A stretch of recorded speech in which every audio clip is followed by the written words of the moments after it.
Some quite cloudy conditions across the northeastern areas of England and into eastern Scotland as well, providing a bit of drizzle, but some fine conditions for western Scotland into Northern Ireland as well, with some sunny spells throughout the day. And here temperatures could climb towards 18 to 20 degrees Celsius, but also 20 in the far south, but feeling a lot more humid here underneath all that cloud and rain. The rain will continue on as we head into the evening period as well.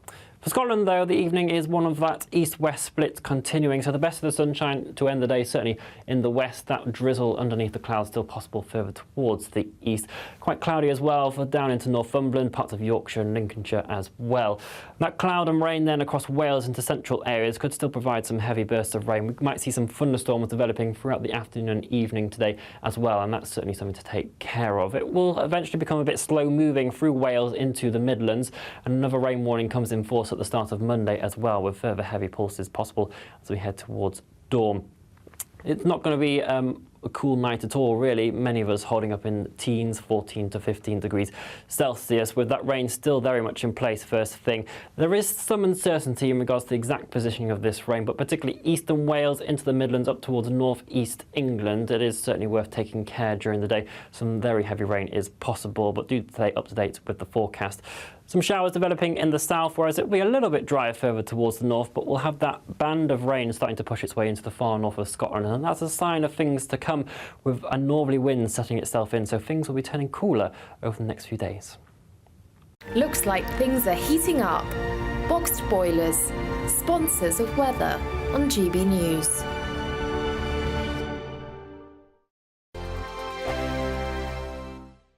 There's an incredible £36,000 to be won in the Great British Giveaway. That's like having an extra £3,000 each month to play with. And because it's totally tax-free, you get to keep every penny and spend it however you like. We could be paying for your entire year until 2025. How amazing would that be?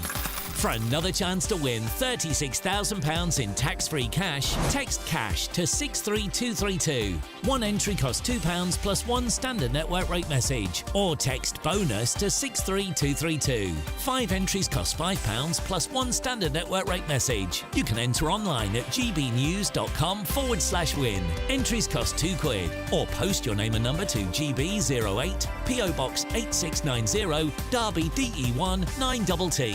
UK only. Entrance must be 18 or over. Lines close at 5 p.m. on the 25th of October. Please check the closing time if listening or watching on demand. Good luck. Join me, Nana Akweer, for an informative, interactive news programme with a difference. It's fun. No, he didn't say that, Dave. I'm so surprised. I think there's an element of truth to that. Join me from 3 p.m. every weekend, only on GB News, Britain's news channel. Hi there, I'm Michelle Dewberry, and I'm going to take a second to tell you all about my show, Dubes & Co. We start off with the issues of the day. We then bring in both sides of the argument. We get rid of the disrespect. And then you throw me into the mix. And trust me, I'll tell it exactly how it is. And then, of course, the magic ingredient, you at home. We mix it all together, and what have we got? In my opinion, the best debate show in town. Monday to Friday, 6 till 7 on GB News, Britain's news channel.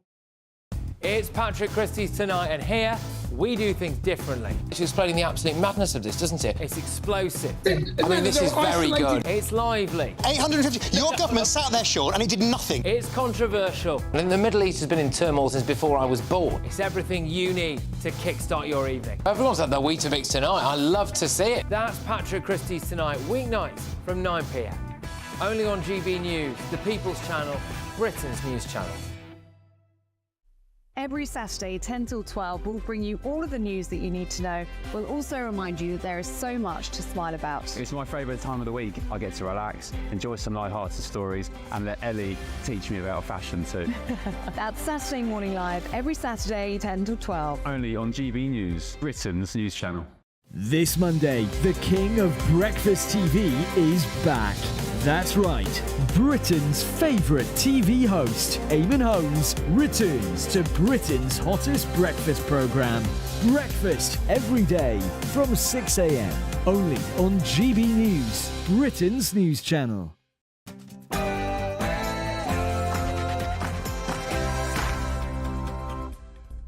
Good morning and welcome to Sunday with Emily Carver. I am holding the fort for Michael today. Well, the Labour Party conference kicks off in Liverpool with the slogan "Change Begins" emblazoned across the conference. But with the row over freebies rumbling on, Keir Starmer's approval rating is at its lowest level yet.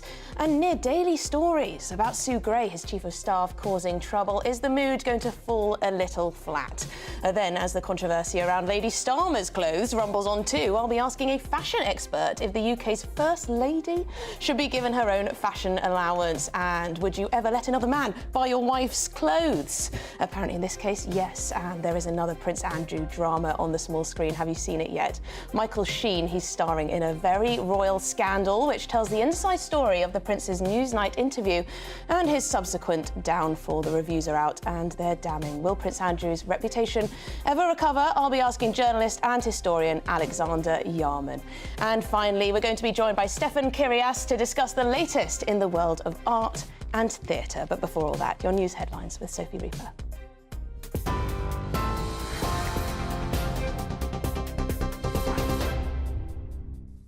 Thank you, Emily. It's just after 11 o'clock and these are your GB News headlines. Some tragic news from the States this morning. It's been reported that 4 people have been killed and dozens of others have been wounded in a mass shooting in Alabama. The Birmingham Police Department have said they're at the scene of the attack, which took place in the 5 Points South area at around 11 o'clock last night. Authorities also believe multiple shooters were involved, but no arrests have been made yet. According to local media, responding officers found multiple victims at the scene. 3 were pronounced dead, while a 4th later died in hospital. The Labour Party conference begins in Liverpool today with Deputy PM Angela Rayner set to speak later this morning. However, there will be questions for the party's leader, Sir Keir Starmer, following an Observer poll which found he is now less popular than Rishi Sunak, with his personal rating dropping by 45 points since July. Earlier, Education Secretary Bridget Phillipson defended the PM and the plans the government have to make meaningful change.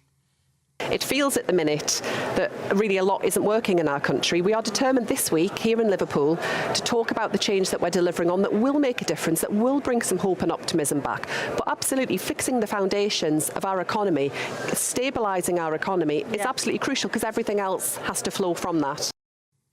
Well, it could also be trouble for Keir Starmer elsewhere in the UK, as the SNP's Westminster leader, Stephen Flynn, has said that the new PM is failing to deliver on the change he promised Scotland in the general election. He claims that despite the SNP being willing to work with Labour, that Sir Keir is completely out of touch with Scotland and the issues the country faces. This comes after the PM has already faced criticism over cuts to the winter fuel allowance and his acceptance of clothing donations. Elsewhere in politics, Reform's leader Nigel Farage sat down with GB News political editor Christopher Hope at their party conference yesterday. Speaking on Chopper's political podcast, Mr Farage said in order for Reform to make an impact at the local elections next May, the party will have to complete 10 years of evolution in the next 6 months. However, that hasn't stopped him from setting quite the target. We've got enough people to have 2,300 candidates. The question is, are there the right 2,300 candidates? Because we will be held to a higher standard than everybody else. I'm aiming in those elections to win hundreds of seats. And you can listen to their full interview on Chopper's political podcast, which you can find wherever you get your podcasts. The commemorations marking the 80th anniversary of the Battle of Arnhem continue in the Netherlands today. This morning, veterans, armed forces personnel and the Princess Royal have gathered at the Oosterbeek War Cemetery for the Airborne Memorial Service. Earlier, Her Royal Highness Princess Anne gave a reading to mark the 80th anniversary of Operation Market Garden. He that dwelleth in the secret place of the Most High shall abide under the shadow of the Almighty. I will say of the Lord, He is my refuge and my fortress, my God. In him will I trust. Thousands have gathered for the Airborne Memorial Service, honouring the thousands of men who died fighting to liberate the Dutch from the Nazis. A fly-past by the Battle of Britain memorial flight will close the ceremony later. We'll bring you that live in the next hour. Last night saw a historic fight for British boxing, with Anthony Joshua taking on David Dubois for the IBF heavyweight title. And despite much speculation that AJ might take his 3rd title, it was Dubois that was victorious in the end with a 5th round knockout. Those are your latest GB News headlines. For now, I'm Sophie Reaper. More from me in the next hour. For the very latest GB News direct to your smartphone, sign up to News Alerts by scanning the QR code or go to gbnews.com/alerts.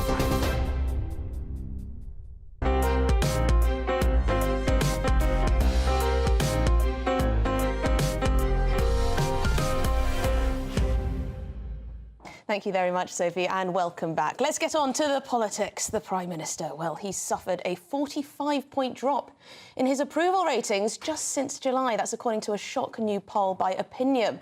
This comes as the government is embroiled in a freebie scandal as the Labour Party kicks off their conference in Liverpool today. Will it all overshadow what should have been a celebratory conference? Well, GB News political correspondent Olivia Utley is there, and she joins us live from the conference. Olivia, as I said, it was supposed to be a celebratory conference, a huge win for Keir Starmer and his Labour Party. But with so much in the press, going from Donor-gate to Wardrobe-gate to Sue Gray, does it feel a little bit of a damp squib? What's the atmosphere like? Well, as you say, Emily, this should have been really exciting for Labour. It's the first time in 15 years that Labour MPs have spoken at their own party conference as ministers. But it does feel, I mean, we're only 6 minutes in so far, but there is a bit of a sense on the ground that it might fall a little bit flat. Why is that? Well, because of that poll this morning out by Opinion in The Observer, showing that Keir Starmer has dropped by 45 points in the Opinion polls. He's now at minus 26, and astonishingly, Rishi Sunak, the leader of the opposition, is on minus 25. To put that in perspective, 3 months after winning a similar size majority in 1997, Tony Blair was well into the positive figures, into double digits in positive figures.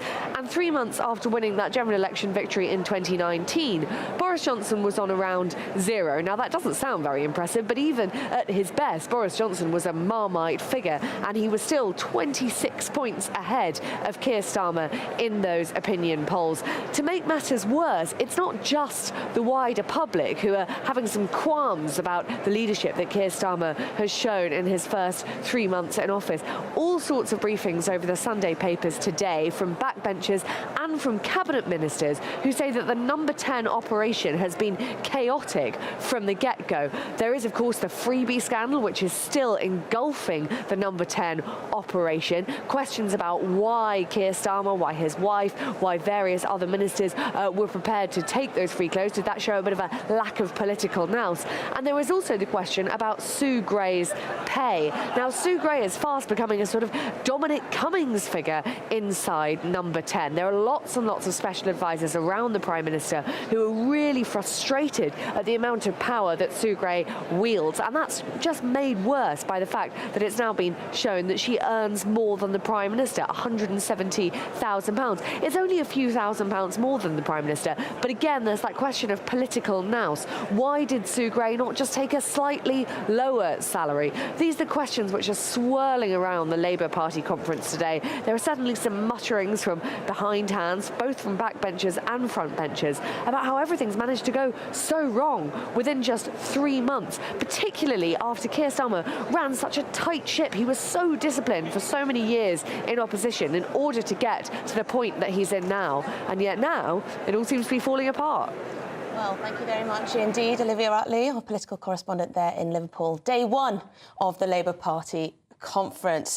Should be noted, too, that Angela Rayner, Deputy Prime Minister, she'll be delivering a speech at about 11:20. And, of course, there have been stories about her in the papers today as well, about this trip to New York, the accommodation for which was paid for by Lord Wahid Ali, the donor who's given about £300,000, I believe, to various cabinet ministers. So that will probably also stain a little bit. She will be asked questions on that, I'm sure, throughout the conference. But let me introduce my wonderful panel today. We have Annabel Denham, Baroness Claire Fox, and, of course, Candice Holdsworth. Thank you very much indeed for joining us. Claire Fox, just starting on that polling, it's quite shocking, actually, a 45-point drop. Are you surprised, though? After the last few weeks, no. But I think it indicates a number of things. First of all, that there was never a very strong grasp of popular support that Labour ever had, even though they've got this enormous majority in Parliament. It was a slightly tentative antagonism to the Tories because they had imploded and let everybody down that made people vote Labour. There wasn't that very many people, ironically. I mean, it wasn't as many millions as you'd think by their huge majority. There's that. Secondly, I mean, if ever anyone has kind of been shown up to not live up to their own hype, then it's the Labour Party in government. I am frustrated, like everyone else, by the way, that we're talking about trivial issues like where they're sitting in a football stand or what anyone's wearing or who paid for it or who Angela Rayner took on her holidays. I mean, you know, let her have fun, I don't care. It's frustrating because I'm interested in politics, not trivia. But it's important to note that these stories were not generated by a media obsessed with the small things, but actually a great dissatisfaction in Number 10 and around the Labour Party in their own camp with what's going on. I think a lot of people just think Sue Gray's not one of us, she's not Labour, and they're really going for her. And I want to talk about substance, but I think it's unfair for the Labour leadership to say, can't we talk about the serious issues? It's like, well, why did you take the money? Well, why have you allowed this to happen to you? And why have you allowed so many people, as you say, from within the ranks to be talking to the press? They're the ones phoning up. Unhappy. I mean, Annabelle, you're at The Telegraph. The Telegraph has been going quite hard on all of this stuff, the freebie scandal, bringing it all to light. Is it because, of course, Telegraph, traditionally Tory-leaning, but is it also because Keir Starmer, when he was in opposition, and the rest of the Labour Party, really, were so pious, high and mighty over the issues of corruption, sleaze, things being paid for by donors, etc. That's why it's taken such a hold. Certainly, I think there's nothing that the British public loathes more than hypocrisy. Doesn't like vanity or pride or the various other sins. But I think when politicians present themselves as a paragon of probity, only within 70 days of being in office to appear to be as, weak and perhaps corruptible as their predecessors, then, of course, it's going to be a big story. And I think Claire made a really important point there about how Labour's landslide was loveless, that they only got 35% of the general vote, 20% of the overall population. And one thing that British people really wanted when they voted for Keir Starmer was an end to the chaos and an end to the sleaze. And indeed, that was what he was promising. They wanted to punish the Tories, and many of the votes were on loan. And I just think it's absolutely extraordinary that the wheels have come off this quickly. And it isn't, of course, just Donergate. They've got the Greygate, the Sue Gray scandal that's brewing. Keir Starmer having to insist that he is in full control. Well, I think if you're saying that, 2 months into your administration, then it strongly indicates that you aren't. But there's also some really bizarre, unpopular decisions that they've made, insisting that there's a £22 billion black hole lining the pockets of public sector workers whilst scrapping the winter fuel allowance. Now, that's not only going to upset pensioners, it's actually also going to upset the left of the party. So it's across the spectrum. Claire talked about the decline in support and nervousness among cabinet ministers or members of the party supporters, but there's the left of the party who really set aside their ideals in order to throw their support behind Keir Starmer because they thought he was a winner. They thought that he was able to restore discipline in the party and put an end to some of the worst elements of the Corbyn years. But it's just the general population at large, and I really struggle to see how they're going to recover from this. You haven't even mentioned winter fuel payments yet, which, of course, was an absolute clangor when it came to his popularity and continues to be so. Candice, I'll bring you in here because, yes, some of these matters may appear trivial, as Claire Fox says. Who cares where the Prime Minister sits at a football match? But he's taken huge amounts of freebies. And what does that say about the Prime Minister as a man? £107,000 in gifts and freebies, far more than any other politician. And I mean, he is ahead of the pack by miles, and you could say, well, maybe he's been offered more than others. But what does it say about a man who is a self-proclaimed socialist? He said that in the run-up to the election. He talks about how important it is to be proper and behave in a proper way, and we can't have any corruption, we can't have any sleaze, we can't have any of this nonsense. And there he is, hours after things were revealed about Wardrobe Gate and all this money going towards his wife's wardrobe as well. He's there taking money off lobbyists and sitting in, you know, free seats. Well, it just reeks of hypocrisy. That's what people are picking up on. If you're going to present yourself as a kind of neo-Puritan who talks about cleaning up politics, clearing out the rot, and then you're doing the exact thing that you criticised other politicians for, people are going to pick it up immediately, especially because I think at the moment there is huge dissatisfaction with politicians. So a lot of that anger was directed in the election towards the Conservatives, who were in government, and I think now it's been directed at Labour. I don't think there was any enthusiasm for Labour. I think this last election was really defined by massive disillusionment with the Tories and also the rise of reform on the right, which, you know, maybe they have a bit more energy with them. People maybe see them as a good alternative. But I don't think anyone thought, wow, Labour's the solution here. I mean, someone said in an interview the other day that anyone could have been elected. It wouldn't matter who Keir Starmer was, like a capybara could have been elected if he'd been running for Prime Minister. And so I think I always thought at the beginning they're going to become very unpopular very quickly, and there's going to be a crisis of legitimacy because their victory, they won on very, very thin margins. Yeah, so many seats, but on such a small percentage of the turnout, essentially. But we're going to take a very quick break because Angela Rayner is going to be up at 11:20 and we'll have to discuss what she has to say. Thank you to Baroness Claire Fox, Candice Holdsworth and, of course, Annabelle Denham. You're watching The Michael Portillo Show with me, Emily Carver. We'll be back in just a tick. Stay with us.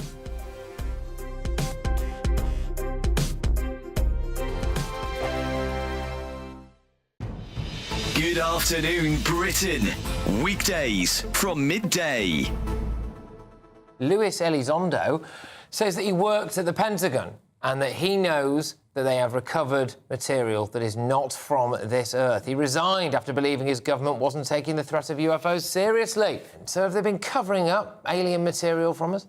I don't think the claims that are being made in Luis Elizondo's book, Imminent, are new. But I think what we have to pay attention to is the seniority of, one, Luis Elizondo, and two, the people who recruited him, and indeed the people he worked for, which was the Department of Defence and the Pentagon. Do you think that he was in a position to know about this?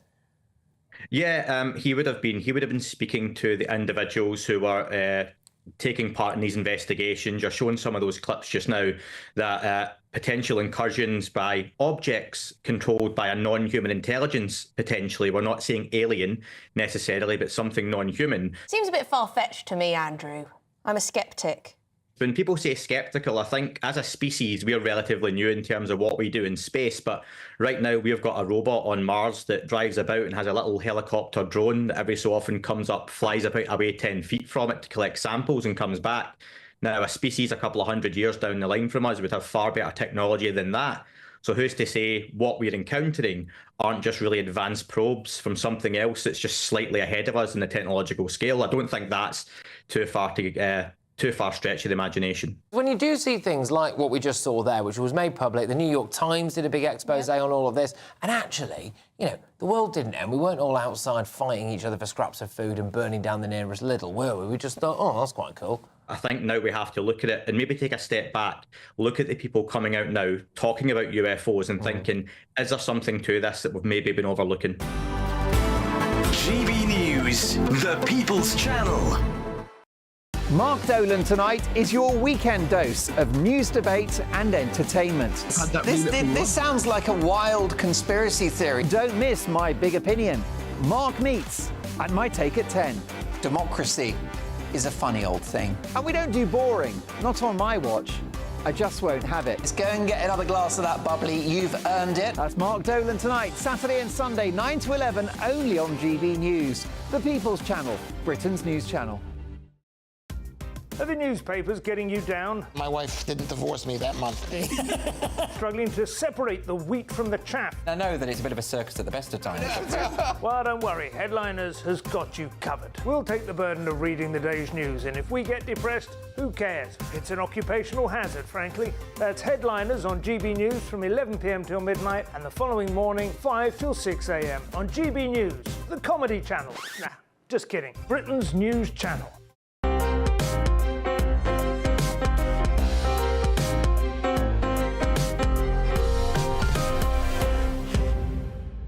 Welcome back to Sunday with Michael Portillo. I'm standing in for Michael, of course, and with me is Baroness Claire Fox and Candice Holdsworth and Annabelle Denham. Thank you very much indeed for joining me this morning. Now, we are waiting for Angela Rayner, the Deputy Prime Minister. She's going to be taking to the stage to deliver her conference speech in Liverpool. Lots to be made of housing plans in particular. I'm sure she'll want to be talking about that. That is somewhere where they could be making some gains, I believe, if they are able to reach these massive targets for house building. That could transform things for a lot of people in this country. But I want to talk a little bit about the messaging. Claire, I'll start with you on this, because we had that speech that was miserable, let's be frank, where Keir Starmer stood in the Rose Garden and told us that everything was going to get worse before it then gets better. Now, this conference emblazoned everywhere is change begins. Do you imagine that they're going to try and shift to a little bit more of a rosy outlook on life? The problem for me is just how tin-eared they are in general. So we've just talked about some of the democracy, you know, problems. We're also in a situation where every time they have a conversation where they say we're going to treat you as adults and talk to the nation, they actually sound like headmasters shouting at the you know, it's like, now listen everybody, you don't know how bad it's going to get. I'm actually quite looking forward to Angela Rayner, because at least she'll bounce on and be lively and talk about housing, which is positive. But one of the things that, in terms of tone, is every time anyone challenges a cabinet minister on any of these scandals questions, they kind of give a startled look, which is how impertinent of you to even ask, because we're the good guys. We're the nice people, and we are nice, but we have to make you suffer in order to get us out of the doldrums that the Tories have got us into. There is nothing about that, it seems to me, that speaks to what people really want, which is they do want and know that we have to go through a lot in order to rebuild UK PLC, to ensure that we have an industrial revolution, that we've got jobs and houses and all the rest of it. Well, you want to be brought in as partners in this, as people who are kind of joined in, as, you know, yes, we're all going to build Britain up again, not feel as though you're on the receiving end of a punishment beating. Yes, it feels as though it's inflicted. It's inflicted on you, and that somehow it's your fault. And I think we have not even mentioned the riots, because I think there was something about the way they deployed the tone in relation to the riots, where they'd put out all those public service notes on social media, where they'd say, you know, think before you tweet or post, isn't it? Think before you... As though you, the whole British public, were to blame for civil unrest. And I think that absolute contempt for ordinary people is not something you can just change by going on a communications training course and smiling a lot. They don't believe that this country is up to pulling itself together. They think the experts will do it for us and to us. I mean, Annabelle, is that a fair assessment? Yes, that it's very much managing from above, sort of head teacher, horrible head teacher, telling us where we're going wrong and what needs to be inflicted upon us before things can get better? It's odd messaging, isn't it? Well, it's socialist. This is a socialist administration. Excuse me, I'm a lefty and I have never patronised people in that way. No, well, let me finish. So, of course, they're going to have a more top-down approach to running the country, aren't they? And that much was obvious when Rachel Reeves, before the general election, said, I used to work at the Bank of England and therefore I know how to manage an economy or run an economy. And you think, well, the Chancellor doesn't manage an economy. That's not how economies work. And again, you had Jonathan Reynolds, the business secretary, just this week saying that because there has been a decline in investment, we need a better industrial strategy. And what they don't seem to understand is that if government is the problem, then more government cannot be the solution. And to, you know, what Claire was saying, I think it was extremely foolish of them to come in with this idea, this cunning plan, that they would talk down the British economy in order that everybody would believe that all of the malaise was the Tories' fault. And I think what they didn't understand is that that would only take them so far. You can say that for a few months before the people in charge should be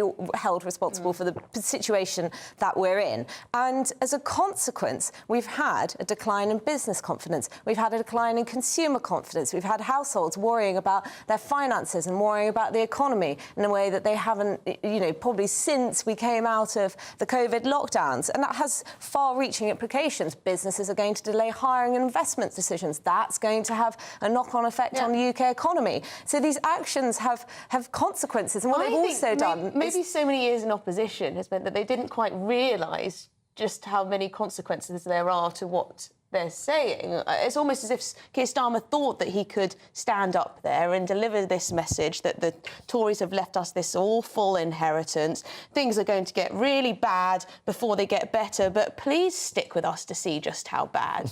I mean, it's appalling. Yeah, it's way to speak to people, surely. It is, and I think it just shows the complete lack of vision. Where's the vision? Where's the hope? You know, housing is one area where Angela Rayner could strike a very positive, optimistic tone, because that is genuinely a very dysfunctional part of the British economy. You know, you can't build houses where people need them. They're really expensive. People don't think they're good quality. And if people think that there's going to be a planning revolution and there's going to be beautiful homes that people want to live in that are going to be built and maybe even affordable, that's a great thing. That's a good story to tell. So I think if Angela Rayner talks about this at the conference in a good tone, she could sort of break with this talk of pain, suffering, because I don't think the British public have an appetite for masochism at the moment. I mean, we're suffering enough. We've already crushed under the weight of high mortgages, high bills. I mean, we don't need any more. Yeah, and unfortunately, it seems a lot of people with wealth are deciding to depart this country, or at least looking at their options.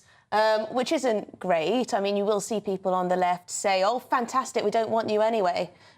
See ya, never. But actually, it might mean that we all have to pay a little more tax. Well, that certainly seems... That looks inevitable, doesn't it? You know, Keir Starmer will talk a good talk on wealth creation, but when he gave that speech where he was all doom and gloom, he said, that's why we're setting up a national wealth fund. And you thought, you have no idea how the wealth in a country is created. You need to incentivise people to start up businesses, for them to take on workers, for those businesses to grow.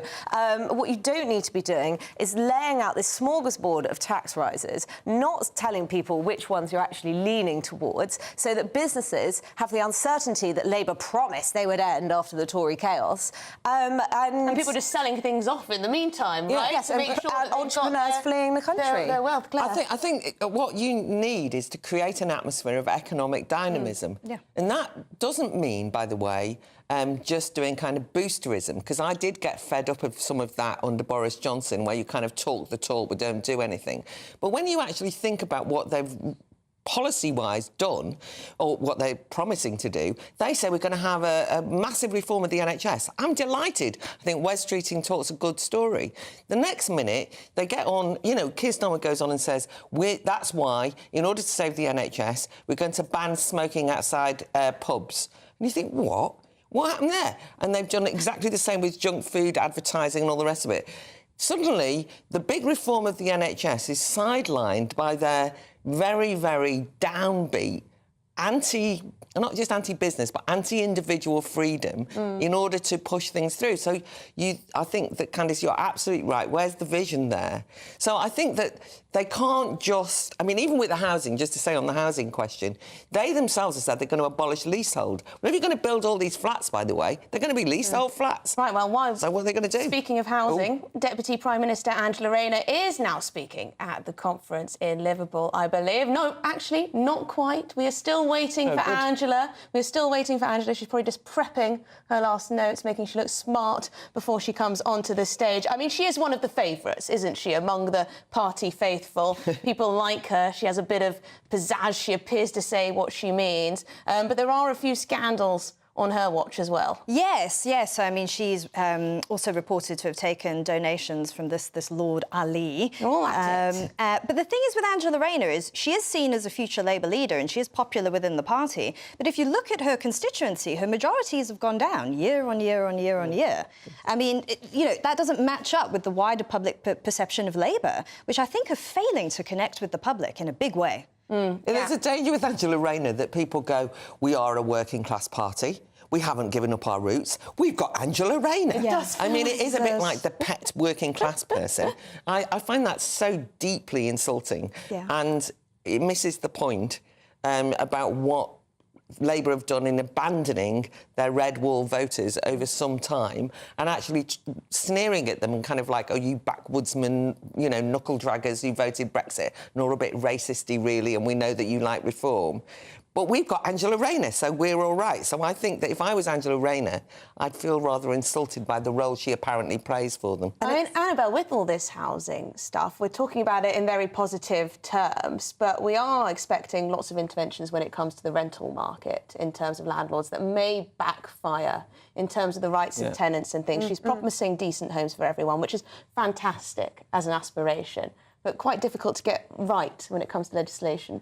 Well, yes, successive governments for a long time have promised that they'll liberalise planning and build thousands, hundreds of thousands of homes, and yet they've all dismally failed in that endeavour. And, you know, there's an interesting statistic that came out in a report this week that the UK has an almost identical population to France, and yet we have fewer than 30 million homes, and France has 37 million homes. And 3.4 million French families have second homes, whereas only 800,000 families in the UK do. So just to illustrate, Annabelle, I'm going to have to rudely interrupt you because Angela Rayner is taking her time at the conference in Liverpool. We are waiting to see her appear, but we're going to take a very quick break first, so stay with us. Hello there, very good morning to you. Today is the autumn equinox, heralding in a new season. And for some of us, it certainly is going to feel quite autumnal. We've got an area of low pressure moving into southern areas of the UK to provide some fairly unsettled weather today. Heavy pulses of rain spreading across central southern areas of England and into Wales as well. There certainly could be some disruption possible, and a rain warning is in force. So do take care here if you are planning to travel at all. Some quite cloudy conditions across the northeastern areas of England and into eastern Scotland as well, providing a bit of drizzle, but some fine conditions for western Scotland into Northern Ireland as well, with some sunny spells throughout the day. And here temperatures could climb towards 18 to 20 degrees Celsius, but also 20 in the far south, but feeling a lot more humid here underneath all that cloud and rain. The rain will continue on as we head into the evening period as well. For Scotland, though, the evening is one of that east-west split continuing, so the best of the sunshine to end the day, certainly in the west. That drizzle underneath the clouds still possible further towards the east. Quite cloudy as well for down into Northumberland, parts of Yorkshire and Lincolnshire as well. That cloud and rain then across Wales into central areas could still provide some heavy bursts of rain. We might see some thunderstorms developing throughout the afternoon and evening today as well, and that's certainly something to take care of. It will eventually become a bit slow moving through Wales into the Midlands, and another rain warning comes in force at the start of Monday as well, with further heavy pulses possible as we head towards dawn. It's not going to be a cool night at all, really. Many of us holding up in teens, 14 to 15 degrees Celsius, with that rain still very much in place first thing. There is some uncertainty in regards to the exact positioning of this rain, but particularly eastern Wales into the Midlands up towards north-east England. It is certainly worth taking care during the day. Some very heavy rain is possible, but do stay up to date with the forecast. Some showers developing in the south, whereas it will be a little bit drier further towards the north, but we'll have that band of rain starting to push its way into the far north of Scotland, and that's a sign of things to come, with a northerly wind setting itself in, so things will be turning cooler over the next few days. I'm Christopher Hope. From pop stars to politicians, I'll interview anybody in a pub who's got a political opinion. Join me every Friday on Spotify, Apple Podcasts, YouTube or gbnews.com, or wherever you get your podcasts. This is GB News, the People's Channel. Join me, Nana Akwe, for an informative, interactive news programme with a difference. It's fun. No, he didn't say that, though. I'm so surprised. I think there's an element of truth to that. Join me from 3 p.m. every weekend, only on GB News, Britain's news channel. We're proud to be GB News, the People's Channel. And as you know, we always love to hear your views. Now, there's a new way of getting in touch with us at gbnews.com/yoursay. By commenting, you can be part of a live conversation and join our GB News community. You can even talk to me, Bev Turner, or any of the members of the GB News family.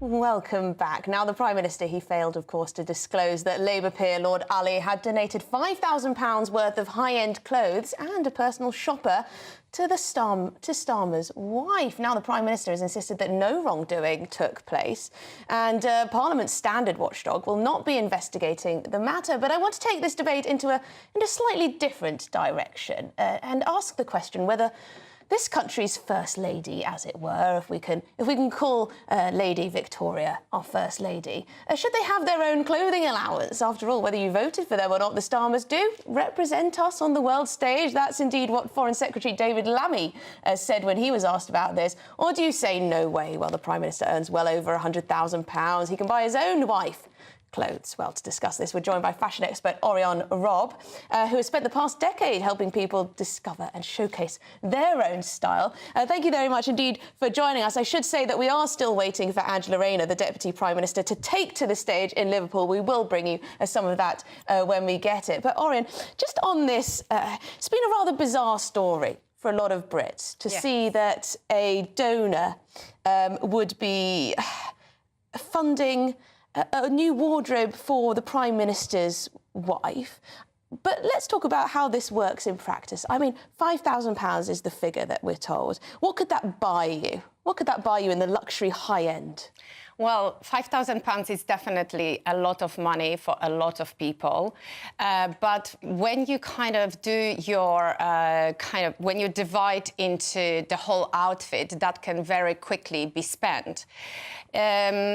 You have to think that, for example, OK, so we don't have a budget for First Lady to buy clothes. In the US, for example, First Lady gets about £38,000 a year that she's allowed to spend. And also for public events, she's able to loan clothes. And they are very transparent about that. So £5,000, what you have to do a calculation per wear. So kind of having that donation, I think, most important, if there would be transparency about this. So, for example, what's going to happen with this clothes afterwards? So would Lady Victoria, for example, I don't know, donate this clothes to charity afterwards, after wearing them? You know, what is she going to do with donation like this? I think because she's only just started, she's only been in the office for 2 months, it's a very important time for her to establish herself. So if you imagine being a wife of Prime Minister, most of the time she doesn't have a chance to talk. So her image needs to represent the values and how she's trying to establish herself as her wife and a Prime Minister wife, yes. Yeah, I mean, I think most women who are in the public eye would like to be dressed very nicely. And would like to look good. But when it's someone who's so close to the political and it's a donor to the Labour Party and it's someone like that, it will obviously raise questions. And there was also the fact that she was sent to London Fashion Week, where there was this big, just at the time where all this was coming to light about Wardrobe Gate and about all this money that had been, and clothing that had been donated to her. And they slap her in National Fashion Week. Well, I think we just have to give her a bit of a chance. I think we are very good in kind of going and criticising, especially as a woman. I would say... I'm terribly sorry. I'm going to have to interrupt because we are going to head to Deputy Prime Minister Angela Rayner, who is now speaking at the Liverpool Party conference. There we go. There she is.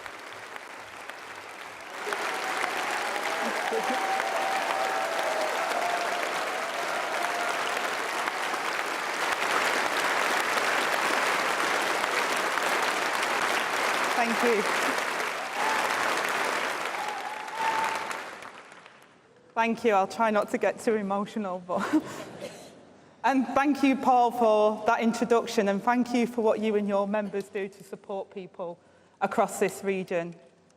And conference, 12 months ago, I stood here and said I hoped I'd never again open conference as the Deputy Leader of the Opposition.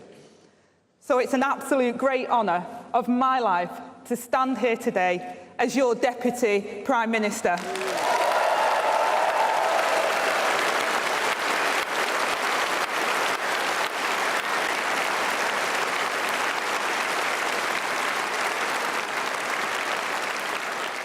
And it's an honour to open the first conference of a Labour government.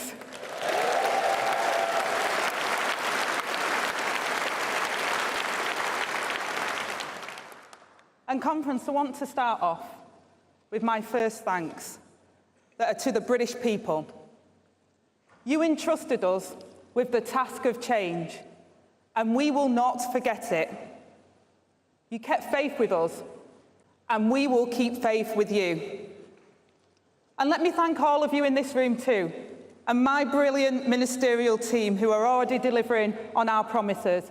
Every member, every activist, councillor, community leader, trade unionist. And I saw so many of you on the battle bus during the campaign. You've been our voices in our communities for the last 14 years. Voices that spoke up when the Tories told us to shut up.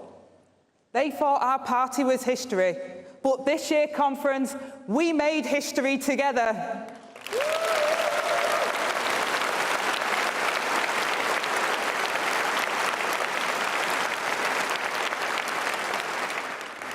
And not just a victory for our party, but a victory of our values.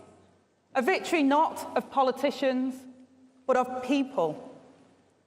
We won because we had the courage to change our party, the discipline to make hard decisions, and the determination to remain united. And now change begins.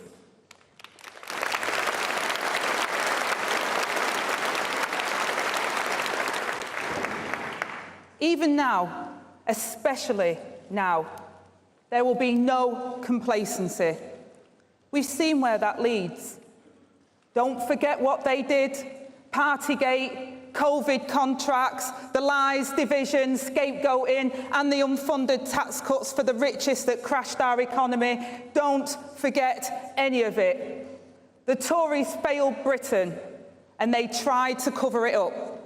A crater in the heart of Britain's economy, a puncher in the pocket of every working family, and a £22 billion black hole. And not so much as an apology, let alone an acceptance from the Tories. Instead, next week, they'll gather in the wreckage of their defeat, reduced to 10-minute auditions for wannabe leaders, beating each other to different shades of blue on a show that no one's watching. Perhaps that's why Kemi launched her leadership campaign with an attack on Doctor Who. It was bad enough. It was bad enough when they wanted to deal with Farage. Now she's doing side deals with the Daleks.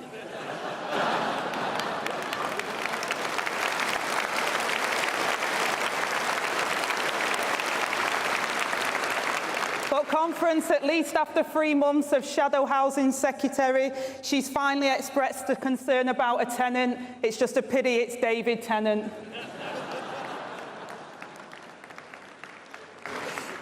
At conference, it's easy to forget they had 5 leadership candidates, not exactly the famous 5. And they have left us to clear up their mess.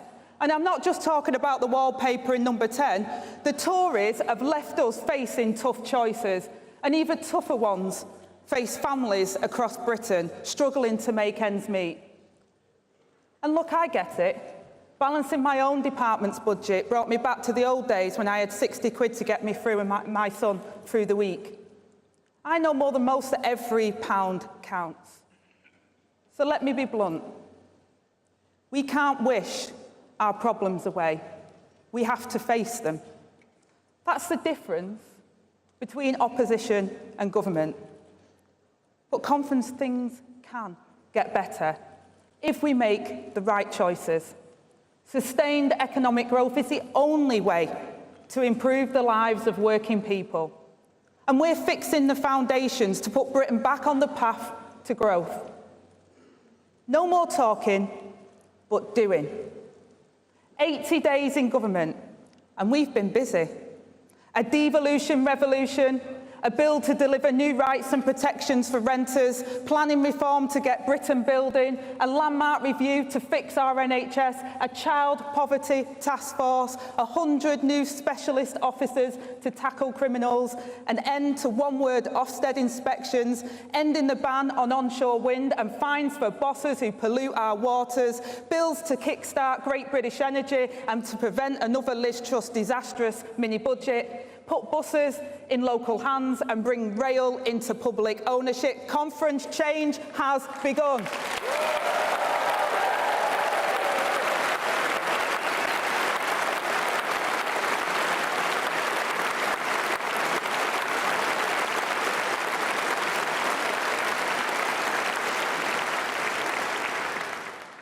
And conference, many of you know me, and that means for me good jobs, secure homes and strong communities.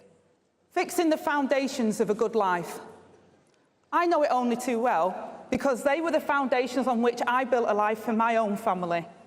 The foundations of what made Britain great and will do so again. When I had my son as a single mum, I wanted to work and I had to figure out a way to do it. My nana said that as long as I put him to bed, she'd have him in the evening, and that was after she'd finished working hard all day herself, so that I could do nights as a home help. And I got the job, and I absolutely loved it. I loved the people I cared for, but it was tough at times. I started on casual terms and I wasn't paid for travel. Insecurity at work is the daily reality for so many. Far too many people across our country know that the world of work isn't working for them.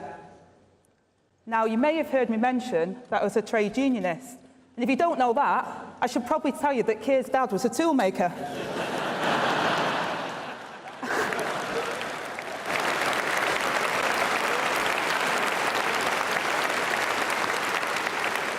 And if you didn't know that Keir's dad was a toolmaker, I probably need to tell you that he's the Prime Minister. But look, neither of us make any apology for where we came from or how we've ended up here. So when I took on this job, I promised the biggest upgrade to workers' rights in a generation, nothing less than a new deal for working people.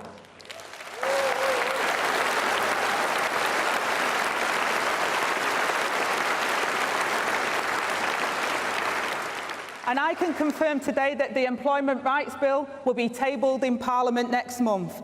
They said we couldn't do it, some tried to stop it in its tracks, but after years of opposition, we are on the verge of historic legislation to make work more secure, make it more family-friendly, go further and faster to close the gender pay gap, ensure rights are enforced and trade unions are strengthened. That means repealing the Tories' anti-worker laws and new rights for union reps too.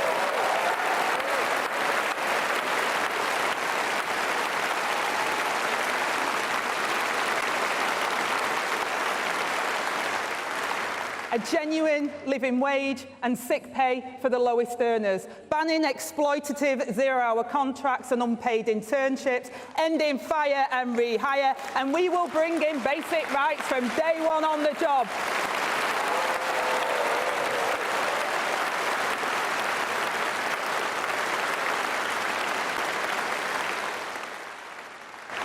Conference, this is our plan to make work pay, and it's coming to a workplace near you. But 14 years of Tory chaos has not just left its mark on people's jobs, but on homes too. Not enough are being built. The Tories failed to meet their targets year after year after year. Michael Gove handed back nearly £2 billion to the Treasury in unspent housing funds. Mortgages have soared. Leaseholders are left at the mercy of eye-watering charges. Renters face crippling hikes in damp and mouldy homes. And homelessness is all around us. The simple aspiration of a safe, secure and affordable home is further out of reach than ever. And we can't go on like this. So change must begin at home. We're tackling the Tories' housing emergency. We will get Britain building and building decent homes for working people. A new planning framework will unlock the door to affordable homes and provide the biggest boost to social and affordable housing in a generation.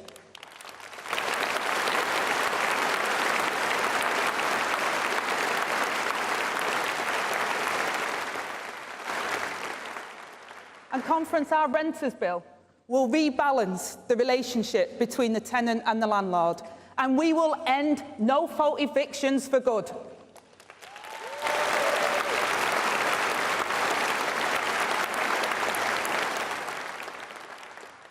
Our long-term plan will free leaseholders from the tyranny of a medieval system, and a cross-government task force will put Britain back on track to ending homelessness. Whether you're a leaseholder, a tenant, a home buyer, or without somewhere to live, This government is on your side.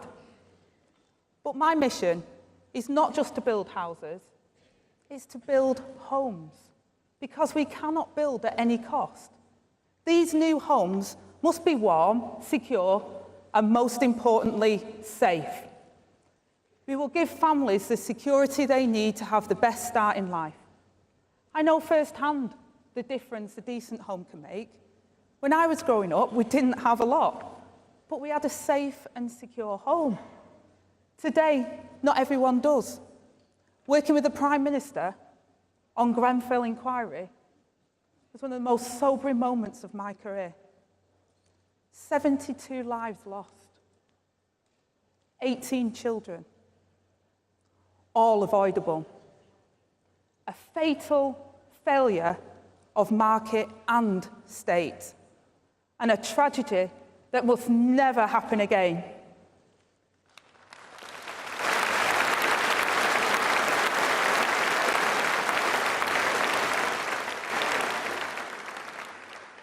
It's completely unacceptable that we have thousands of buildings still wrapped in unsafe cladding 7 years after Grenfell. And that is why we will bring forward a new remediation action plan this autumn to speed up the process, and we'll pursue those responsible without fear or favour. And this must lead to new, safer social housing for the future. Under the Tories, new social housing plummeted. We will reverse that tide, with an ambition to build more social homes than we lose within the first financial year of this Labour government. In my weeks in office, I set out how we will start this council housing revolution. But conference, with government support must come responsibility. This is why today I want to give you my promise that this Labour government will take action to ensure that all homes are decent and safe, and residents are treated with the respect that they deserve. And conference, of course, many housing associations, councils and landlords do good by their tenants. And I know how hard they've had it after 14 years under the Tories, which is why I will work in partnership with the sector to deliver the change. But I will clamp down on damp and mouldy homes by bringing Arab's Law into the social renter sector this autumn, and will extend it to the private rented sector too.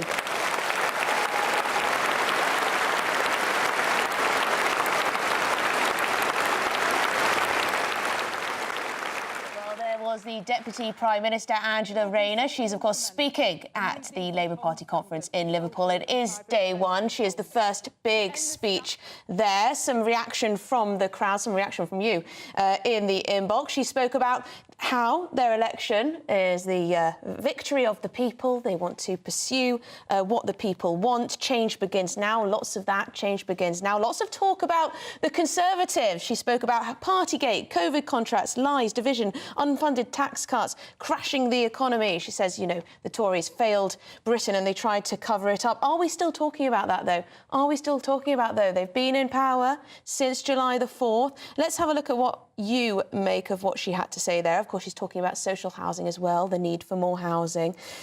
Tony says, Rayner thanking the British people.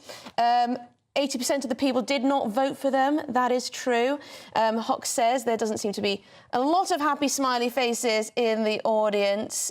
David says the speech clearly shows they haven't a clue what the people think of them. Not a thing. Jess says again, Rayner is delusional, thinking the British government wanted them. They won on the lowest turnout in years, and only because the Conservatives were that bad, the people wanted change. Boy, have we got it.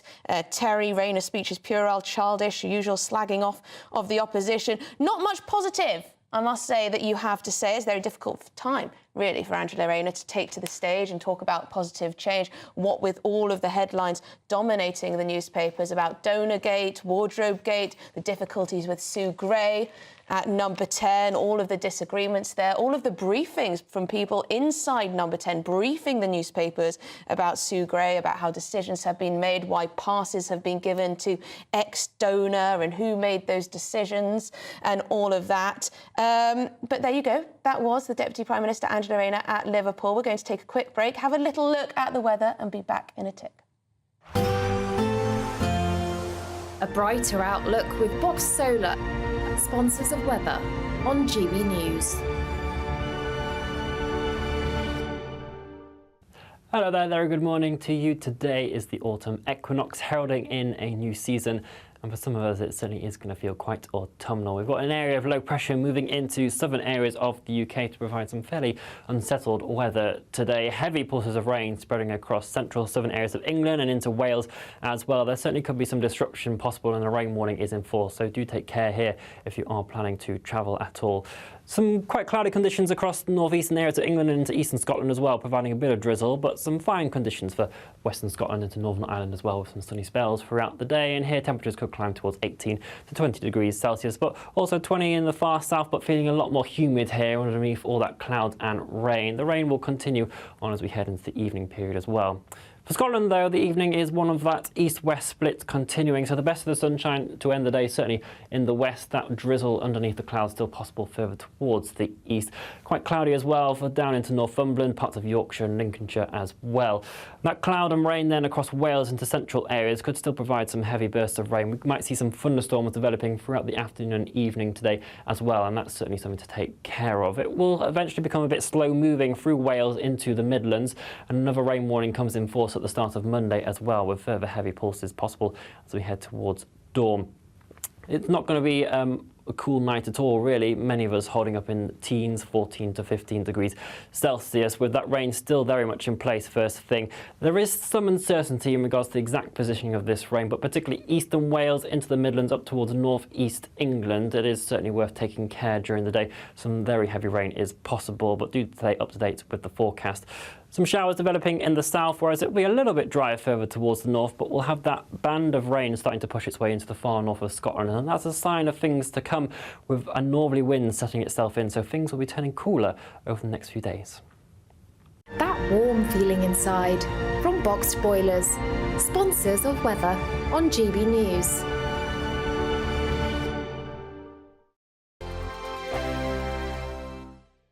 You could be the next Great British Giveaway winner with a whopping £36,000 in tax-free cash in your bank account. Imagine getting the winning phone call for that. £30,000 cash? Oh my God, I'm going to cry. Yes, you see, that is absolutely fantastic. Look at the moon. Oh my God, this is amazing. For another chance to win £36,000 in tax-free cash, text CASH to 63232.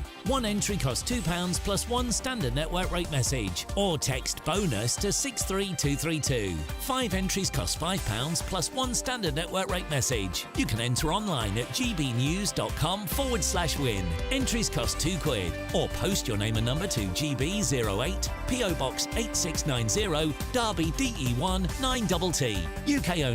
Entrance must be 18 or over. Lines close at 5 p.m. on the 25th of October. Please check the closing time if listening or watching on demand. Good luck. Mark Dolan tonight is your weekend dose of news, debate and entertainment. This sounds like a wild conspiracy theory. Don't miss My Big Opinion. Mark meets at My Take at 10. Democracy is a funny old thing. And we don't do boring. Not on my watch. I just won't have it. Let's go and get another glass of that bubbly. You've earned it. That's Mark Dolan tonight, Saturday and Sunday, 9 to 11, only on GB News, the People's Channel, Britain's news channel. Are the newspapers getting you down? My wife didn't divorce me that month. Struggling to separate the wheat from the chaff? I know that it's a bit of a circus at the best of times. Well, don't worry, Headliners has got you covered. We'll take the burden of reading the day's news, and if we get depressed, who cares? It's an occupational hazard, frankly. That's Headliners on GB News from 11 p.m. till midnight, and the following morning, 5 till 6 a.m. on GB News, the comedy channel. Nah, just kidding. Britain's news channel. Hi there, I'm Michelle Dewberry, and I'm going to take a second to tell you all about my show, Dubes & Co. We start off with the issues of the day. We then bring in both sides of the argument. We get rid of the disrespect. And then you throw me into the mix. And trust me, I'll tell it exactly how it is. And then, of course, the magic ingredient, you at home. We mix it all together, and what have we got? In my opinion, the best debate show in town. Monday to Friday, 6 till 7 on GB News, Britain's news channel.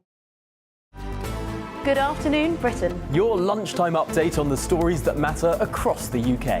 From breaking news and insightful analysis, inspiring stories and lively debates. You're comparing yourself to a former Prime Minister. Which is it? Stay informed, stay updated, stay entertained. I just don't know how anyone would not want to be there. Every weekday from midday. We are Good Afternoon Britain, only on GB News. Britain's news channel.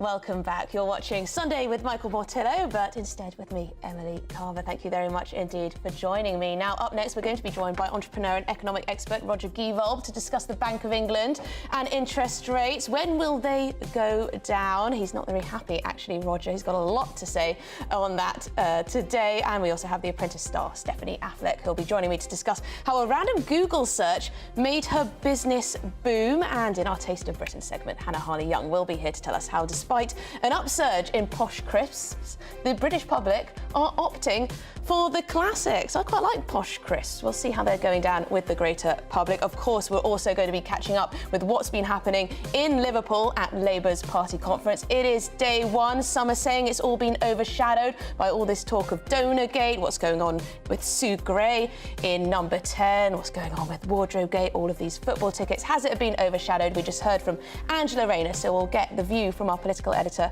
Christopher Hope, after the news with Sophie Reaper.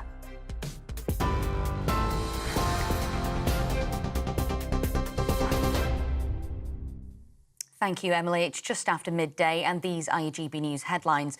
The top story this afternoon, the Labour Party conference has begun in Liverpool today, with Deputy PM Angela Rayner giving her speech a short while ago.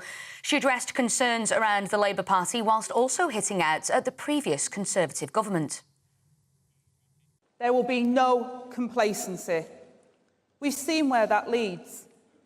Don't forget what they did. Partygate, COVID contracts, the lies, division, scapegoating, and the unfunded tax cuts for the richest that crashed our economy. Don't forget any of it. The Tories failed Britain, and they tried to cover it up. A crater in the heart of Britain's economy, a puncher in the pocket of every working family, and a £22 billion black hole. We'll be bringing you all the latest from the Labour Party conference throughout the day. Elsewhere in politics, Reform's leader Nigel Farage sat down with GB News political editor Christopher Hope at their party conference yesterday. Speaking on Chopper's political podcast, Mr Farage said in order for Reform to make an impact at the local elections next May, the party will have to complete 10 years of evolution in the next 6 months. However, that hasn't stopped him from setting quite the target. We've got enough people to have 2,300 candidates. The question is, are they the right 2,300 candidates? Because we will be held to a higher standard than everybody else. I'm aiming in those elections to win hundreds of seats. And you can watch their full interview on Chopper's political podcast, which you can find wherever you get your podcasts. It's been reported that 4 people have been killed and dozens of others have been wounded in a mass shooting in Alabama. The Birmingham Police Department have said they're at the scene of the attack, which took place in the 5 Points South area around 11 o'clock last night. Authorities also believe multiple shooters were involved, but no arrests have been made as of yet. According to local media, responding officers found multiple victims at the scene. 3 were pronounced dead, while a 4th later died at hospital. The commemorations marking the 80th anniversary of the Battle of Arnhem continue in the Netherlands today. This morning, veterans, armed forces personnel and the Princess Royal gathered at the Oosterbeek War Cemetery for the Airborne Memorial Service. The event was closed by a flypast from the Battle of Britain Memorial Flight. Earlier, Her Royal Highness the Princess Anne gave a reading to mark the 80th anniversary of Operation Market Garden. He that dwelleth in the secret place of the Most High shall abide under the shadow of the Almighty. I will say of the Lord, He is my refuge and my fortress, my God, in Him will I trust. Well, joining us now is GB News national reporter Charlie Peters, who's on the ground for us. Charlie, tell us more about what's been happening there this morning. As the red petals fall, every life we recall. As they fade away, we will remember them. So said the dignitaries here at this memorial for the airborne warriors who fought and fell at Operation Market Garden 80 years ago. Princess Anne, the Princess Royal, will now go to the home of the daughter of Kate de Host, the Angel of Arnhem, who bravely tended to hundreds of injured British soldiers who were wounded during Operation Market Garden. All of the soldiers and veterans here were applauded as they marched out of the cemetery, with thousands gathering around the perimeter.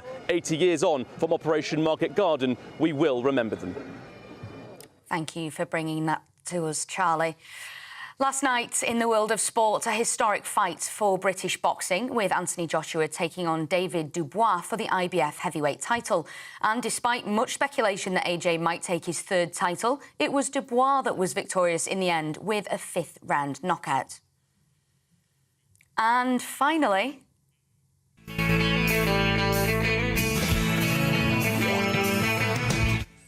Today marks 30 years of one of the most iconic series of all time. Yes, it's Friends. The show premiered for the first time in the US back in 1994, fast becoming one of NBC's most watched programmes and lasting for 10 whole series.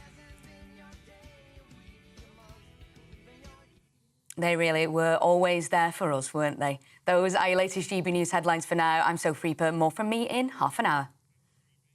For the very latest GB News direct to your smartphone, sign up to News Alerts by scanning the QR code or go to gbnews.com/alerts.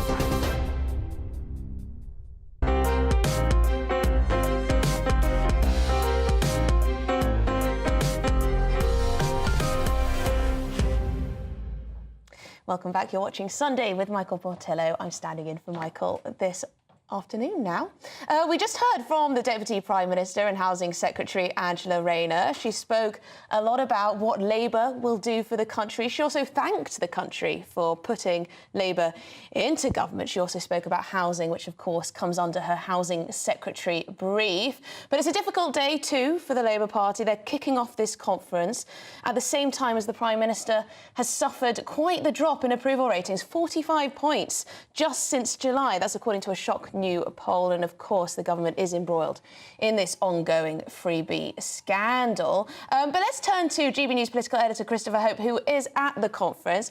Christopher, we just heard from Angela Rayner, the Deputy Prime Minister. She gave a big speech. How did it go down in the room? Yes, hi Emily from the Labour conference here in Liverpool. That's right, I was sitting in there trying to gauge what the reaction was. I thought she tried to change the subject very quickly to achievements so far, plans for renter reform, new rights for those in work, day one rights for those arriving at work. And she, of course, is someone who has personally experienced the hard difficulties of working on a low income. But when she attacked the Conservatives, I thought it got a bit less certain in the hall. She attacked the last government on its issue with Partygate, COVID contracts, Boris Johnson and the like, and that seemed to go a bit hollow in the hall, I thought. But this idea of change with this new government 10 weeks in, but we're seeing the headlines today, spectacles being donated, closed, flats in New York over the New Year break, corporate boxes in Arsenal, all declared, sometimes not declared until now. It doesn't make it look like it's more of the same from this Labour government, and the context of that is so difficult for this Labour government because of this withdrawal of the winter fuel allowance to be paid, should have been paid to 10 million pensioners from next month, from November, forgive me. That now won't happen because of the choices made by this government, while they seem to be enjoying themselves on largesse from rich donors. It's a very difficult and maybe an unsellable political proposition. I was having a chat last night with senior figures on the ruling National Executive Committee, the Labour group body which runs the party.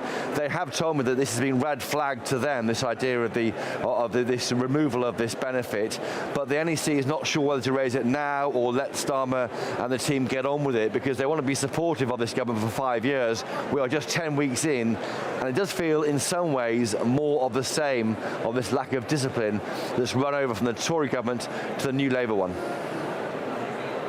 Quite a few frustrated members in that room with everything that's going on in the press over Freebie Gate, Sue Gray as well. And of course, as you say, the question of winter fuel payments, that's not something that many Labour Party members, I imagine, are very happy about. But Christopher, I'll catch you later. Thank you very much indeed. Christopher Hope, our political editor there in Liverpool at Labour's party conference, day one. Well, with me in the studio is Baroness Claire Fox. We also have Annabel Denham from The Telegraph, and we have Candice Holdsworth too. Thank you very much. Claire, it's always going to be a bit tricky for Angela Rayner, day one of the conference, to try and rally the troops, sell what she's going to do for the country.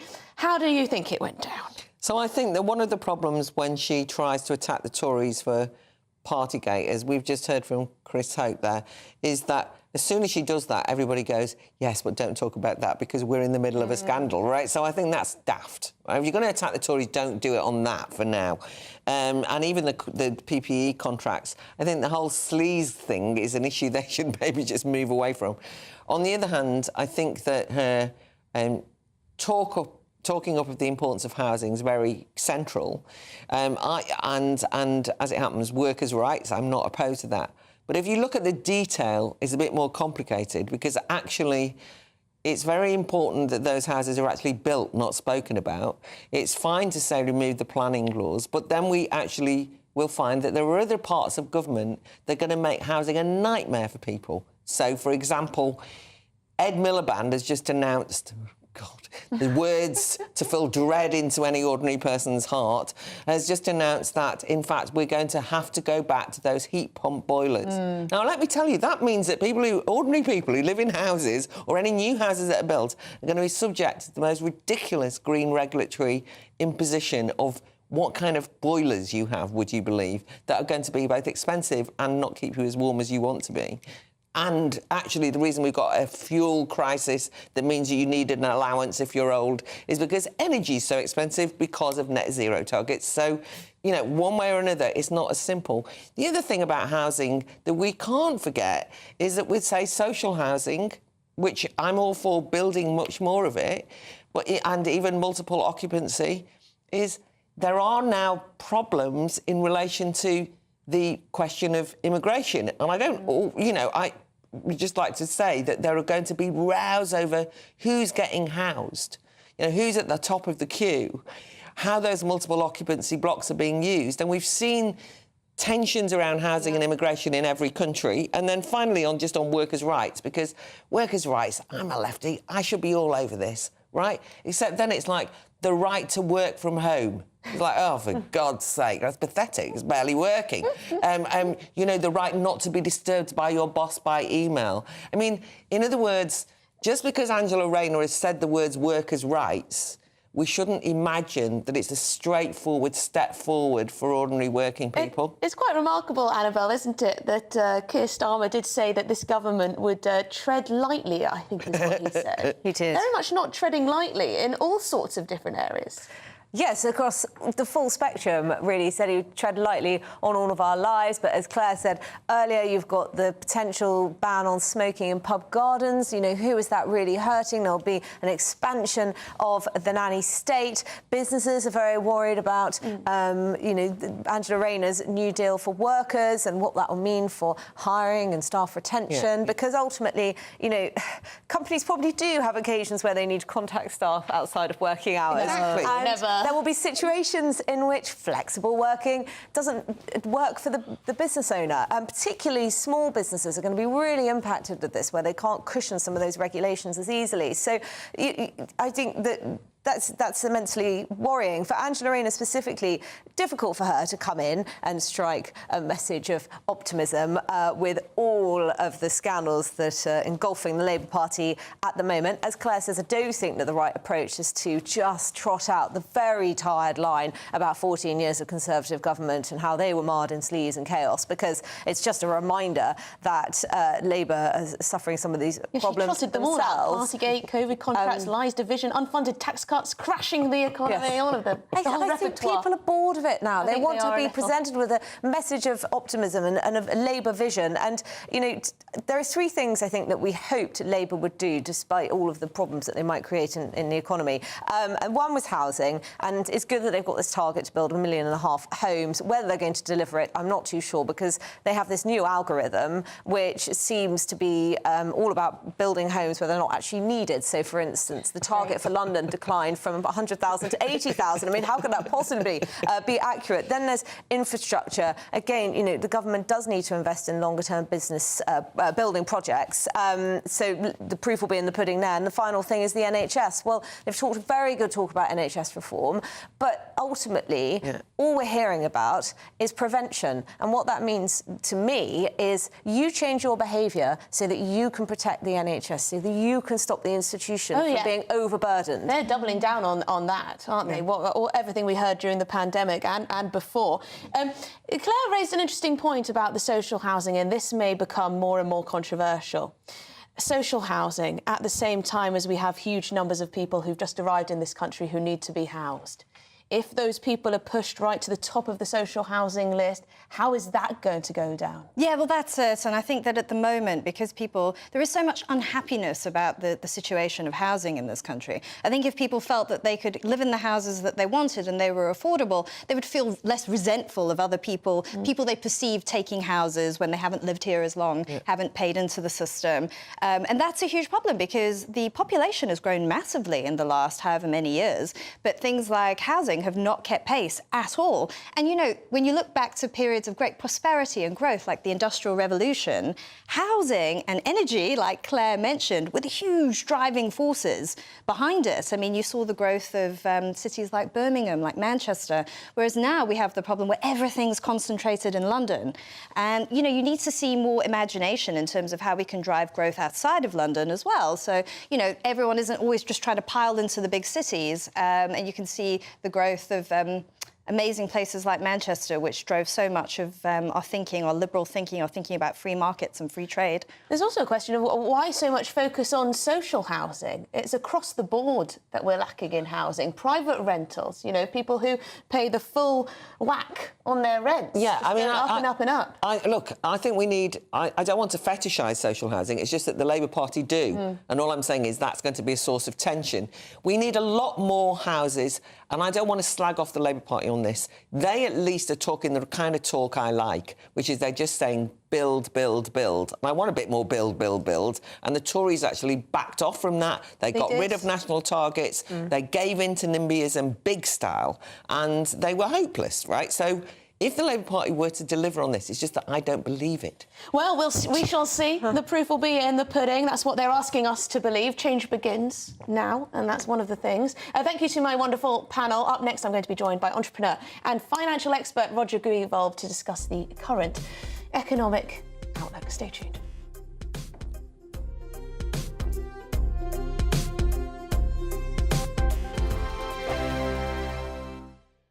This is GB News, Britain's news channel. Michael found the recipe for success without going to university. Instead, he went looking for answers inside of a kitchen. The 22-year-old has just finished a Level 2 course in professional cookery at UCB, a college in Birmingham. When I started UCB, I was expecting to be so intense from day one, but it's not. It sort of builds up, so to the point where you get comfortable. And building that comfort is a huge part of becoming a chef, because you need to be comfortable being in your own skin. This week, tens of thousands of students get their A-level results. The college wants them to remember university isn't the only option after school, and West Midlands Mayor Richard Parker agrees. University is the right route for lots of our young people, but there are other pathways to getting access to qualifications that will give young people the skills they need to succeed in life.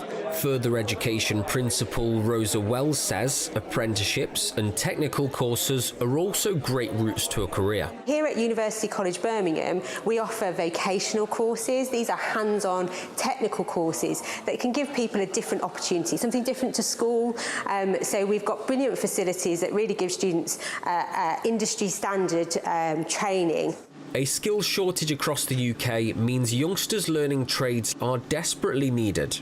36% of job vacancies are due to shortages.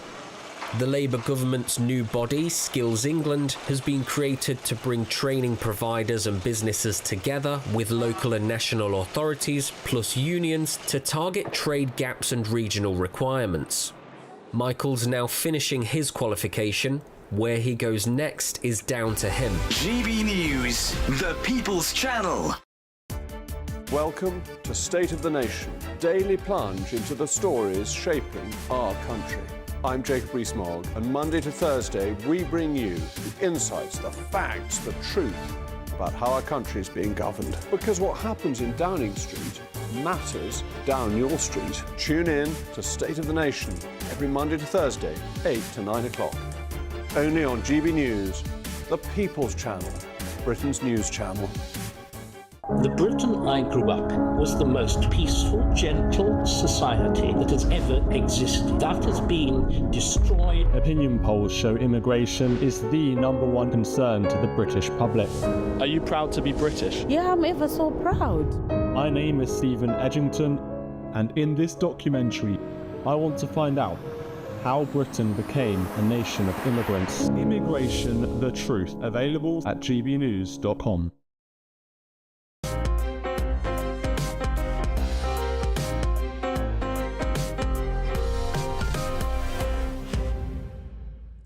Welcome back. You're watching GB News with me, Emily Carver, and we're joined now by our economic guru, Roger Guivolb. We've got a lot to get through today, Roger. I want to start off with the Bank of England's decision this week to hold those interest rates. Now, the United States are taking a different approach.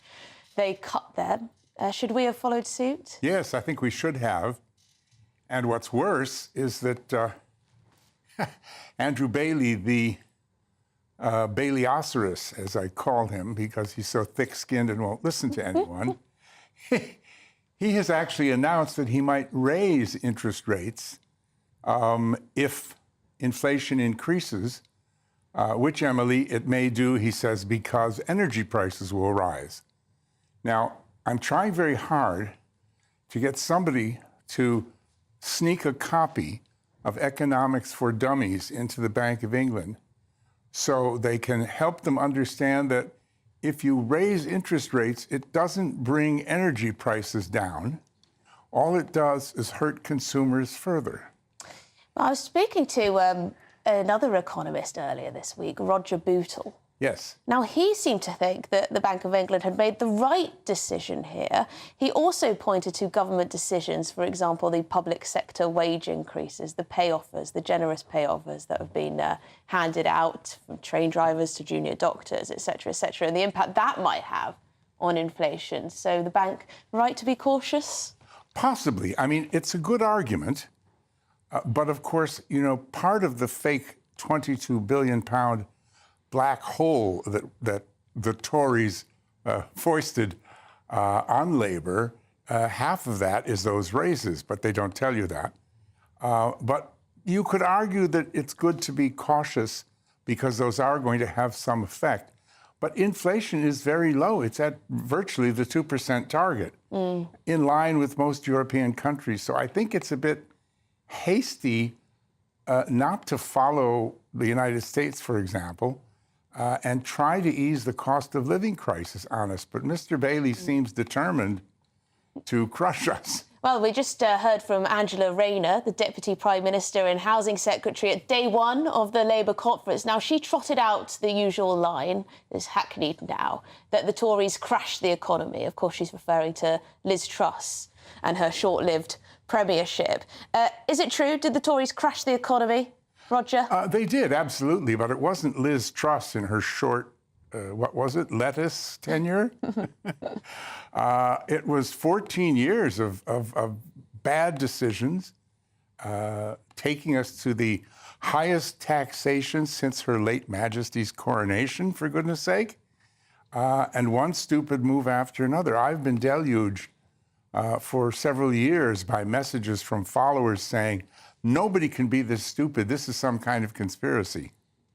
Well, thank you very much indeed. Roger Guval, always fantastic to get your view on these things. You think the Bank of England should be far more bullish than they currently are and cut those interest rates. I mean, I'd be happy for the interest rates to come down. I think a lot of people would. There are, of course, people in our inbox saying, you know what, it's been quite nice for my savings. You know, they have been historically very low. There's always two sides to these types of things. But thank you, Roger. See you very soon. Now, we're going to welcome back arts editor of the Daily Express, Stefan Kyriaz, joining us to share the latest from the world of theatre. Stefan, thank you very much. Hi. Indeed. Please do share the latest. What's on at the moment? Today is all about people's rights, money, social rights, inequality, haves and have-nots. So actually the arts address a lot of this as well, but possibly make it a little bit more enjoyable. And first up, I've got a reworking of a very classic, pretty old-fashioned ballet, but it's been absolutely ripped out and got to the kind of bloody beating heart of it.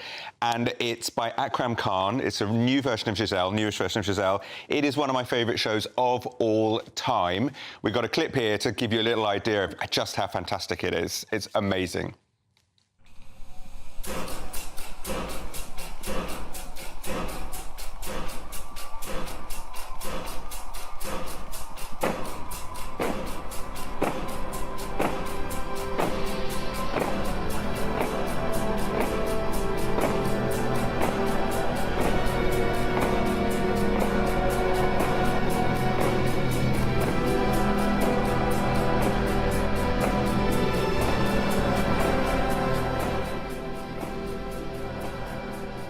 Wow, it looks incredibly emotive, Stefan.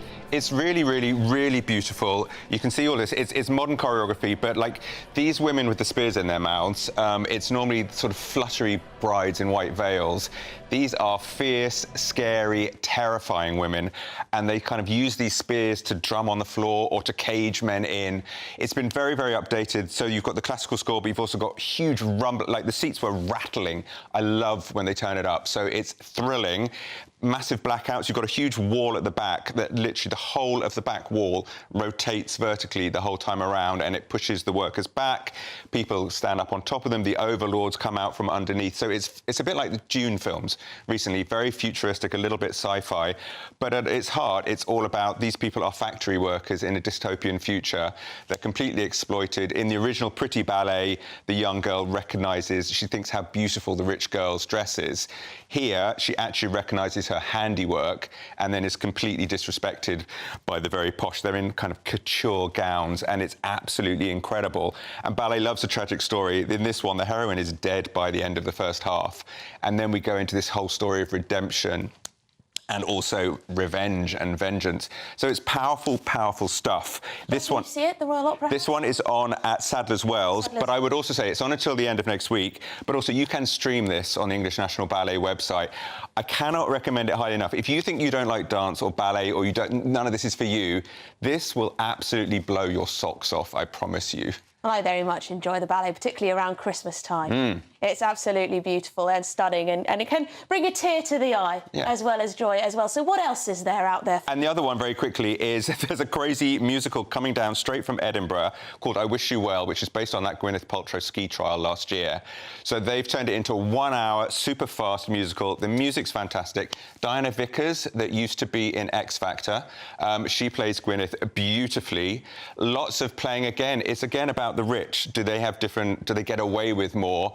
And the way that we also, even the prosecuting lawyers, are slightly in awe of her. It's this idea that she brought in this idea of stealth wealth with all her outfits. She was very calm, she was very serene, but it examines this whole idea of, do we kind of think that they're a little bit above us, that they couldn't possibly be in the wrong, that, you know, we'll sort of kowtow a little bit. It's like a musical. But at the same time, no, it's 100% a musical. It's 100% a musical. It's a completely ridiculous, silly show with the best music I've heard in absolutely ages. Only 4 people on stage. The judge at one stage rips off his cape and we get a kind of RuPaul drag catwalk number. But it's at the same time, it's bringing in all these issues as well. It's clever, it's smart, it's funny. It's on at the Criterion until October the 12th. And I've seen so many big shows with big budgets, big ideas, heavy ideas, whatever. This is smart, clever. They look at all that, her lifestyle, Goop website, her ridiculous candles, all these sorts Goop, of things. yes, of course. And yes. that political move of she countersued for $1, which also, it makes her look very humble, but it's also the idea of, I don't need your money, whereas the poor man, supposedly, Terry Sanderson, that was claiming 4 broken ribs, brain damage, his life had never been the same. He's going for hundreds of thousands of dollars. But her, by doing $1, was looked on as being benevolent. But actually, it's also a real power play. They really cleverly examines all of that in the middle of hilarious songs, dance numbers, silliness, and it's 1 hour long. You go in, have an absolute blast. Ticket prices aren't as expensive.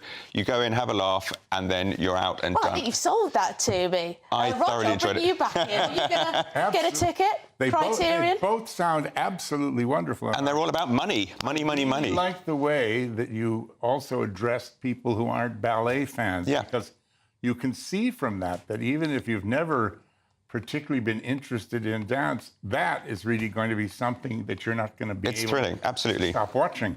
Absolutely, I agree. And you don't. I am not trained in dance. I'm a critic, but I just know what looks gorgeous and what I feel. And you actually sit there, and that one, you get lots of slightly fake standing, half standing ovations. You could feel the crowd.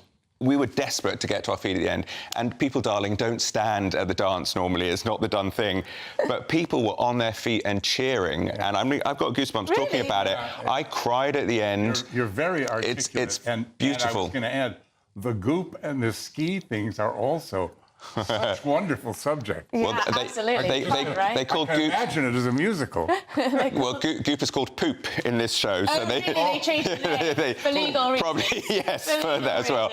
But yeah, fantastic. But kind of rightly so. I'm going to try and see both of those. Both brilliant, absolutely brilliant. My mother absolutely loves the ballet, so perhaps I should go. But also online, you can stream these things from the comfort of your own home. Do you get the same not the Gwyneth Paltrow. Do you get the same? You need good speakers. Good speakers. Okay, well I'll take that advice. It's all about the sound as well. Thank you very much. We've gone from the economy to theatre and arts, but I think we came back in the middle. It's all the same. It's all the same. It's life. Yes, correct. It's life. Roger Guimond and Stefan Kyriaz, thank you very much indeed for coming on the show. Now, after the break, I'm going to actually be chatting to Apprentice star Stephanie Affleck and also talking about the return of the retro crisp. However, before that, it is your latest news headlines with Sophie Reaper.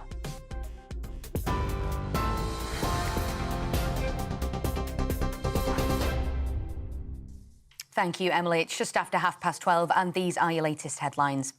The Labour Party conference has begun in Liverpool today with Deputy PM Angela Rayner giving her speech a short while ago. However, there will be questions for the party's leader, Sir Keir Starmer, following an Observer poll which found he is now less popular than Rishi Sunak, with his personal rating dropping by 45 points since July. Earlier, Education Secretary Bridget Phillipson defended the PM and the plans the government have to make meaningful change. It feels at the minute that really a lot isn't working in our country. We are determined this week here in Liverpool to talk about the change that we're delivering on that will make a difference, that will bring some hope and optimism back. But absolutely fixing the foundations of our economy, stabilising our economy is absolutely crucial because everything else has to flow from that. Staying with politics now, Reform's leader Nigel Farage sat down with GB News political editor Christopher Hope at their party conference yesterday. Speaking on Chopper's political podcast, Mr Farage announced the updated betting odds on him becoming Prime Minister in 2029, following a huge influx in party members over the past few days. 8-1, you being Prime Minister. 6s this morning, and I can give you some up-to-date news if you want it. 2,700 people joined the party yesterday alone. We're now 6-1. And your numbers you should have got at 8, shouldn't you? I don't bet. And you can listen to their full interview on Chopper's political podcast, which you can find wherever you get your podcasts. Some tragic news from the States today. It's been reported that 4 people have been killed and dozens of others have been wounded in a mass shooting in Alabama. The Birmingham Police Department have said they're at the scene of the attack, which took place in the 5 Points South area at around 11 o'clock last night. Authorities also believe multiple shooters were involved, but no arrests have been made as of yet. According to local media, responding officers found multiple victims at the scene. 3 were pronounced dead, while a 4th later died in hospital. The commemorations marking the 80th anniversary of the Battle of Arnhem have continued in the Netherlands today. This morning, veterans, armed forces personnel and the Princess Royal gathered at the Oosterbeek War Cemetery for the Airborne Memorial Service, with the event being closed by a flypast from the Battle of Britain memorial flight. Earlier, Her Royal Highness Princess Anne gave a reading to mark the 80th anniversary of Operation Market Garden. He that dwelleth in the secret place of the Most High shall abide under the shadow of the Almighty. I will say of the Lord, He is my refuge and my fortress, my God, in Him will I trust. And over in the world of sports, last night saw a historic fight for British boxing, with Anthony Joshua taking on David Dubois for the IBF heavyweight title. And despite much speculation that AJ might take his 3rd title, it was Dubois that was victorious in the end with a 5th round knockout. Those are your latest GB News headlines. For now, I'm Sophie Reaper. More from me in half an hour. For the very latest GB News direct to your smartphone, sign up to News Alerts by scanning the QR code or go to gbnews.com/alerts.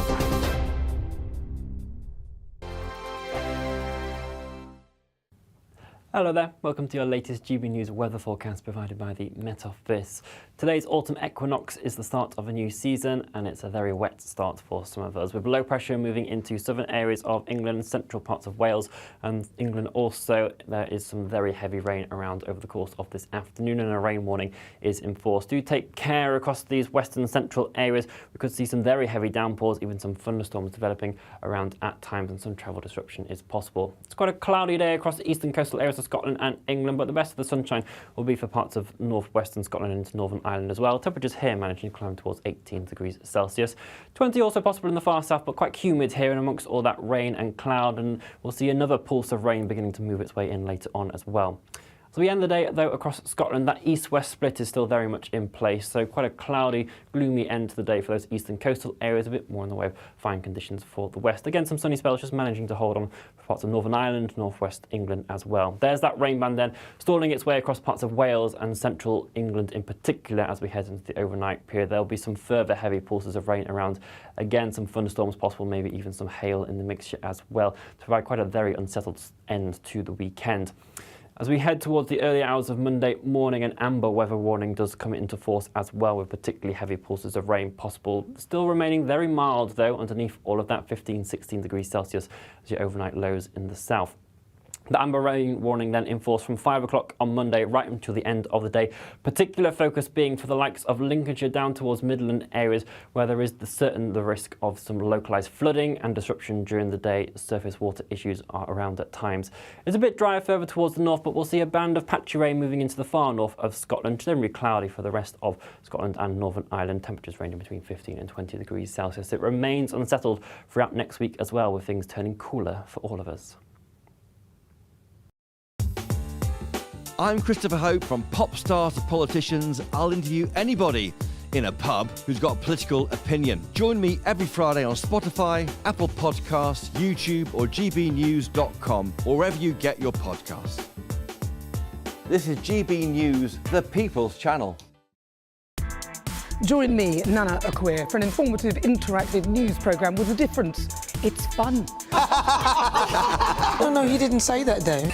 I'm so surprised. I think there's an element of truth to that. Join me from 3 p.m. every weekend, only on GB News, Britain's news channel.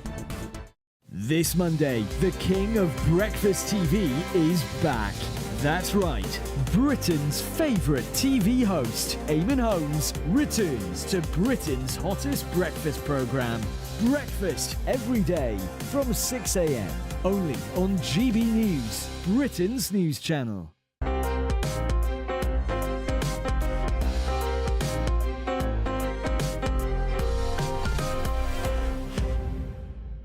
Welcome back to Sunday with Michael Portillo. I'm Emily Carver. I'm standing in for Michael as he takes a break, but I'm delighted that I'm going to be joined by the Apprentice star and businesswoman Stephanie Affleck, because she has quite the story for us. Now, a month before she appeared on the hit show, Stephanie was just sat at home wondering how to raise money for her pre-loved children's clothing business, a little fashion house. And we're going to find out what happened next because I am joined by Stephanie herself. Stephanie, tell us a little bit about your story then.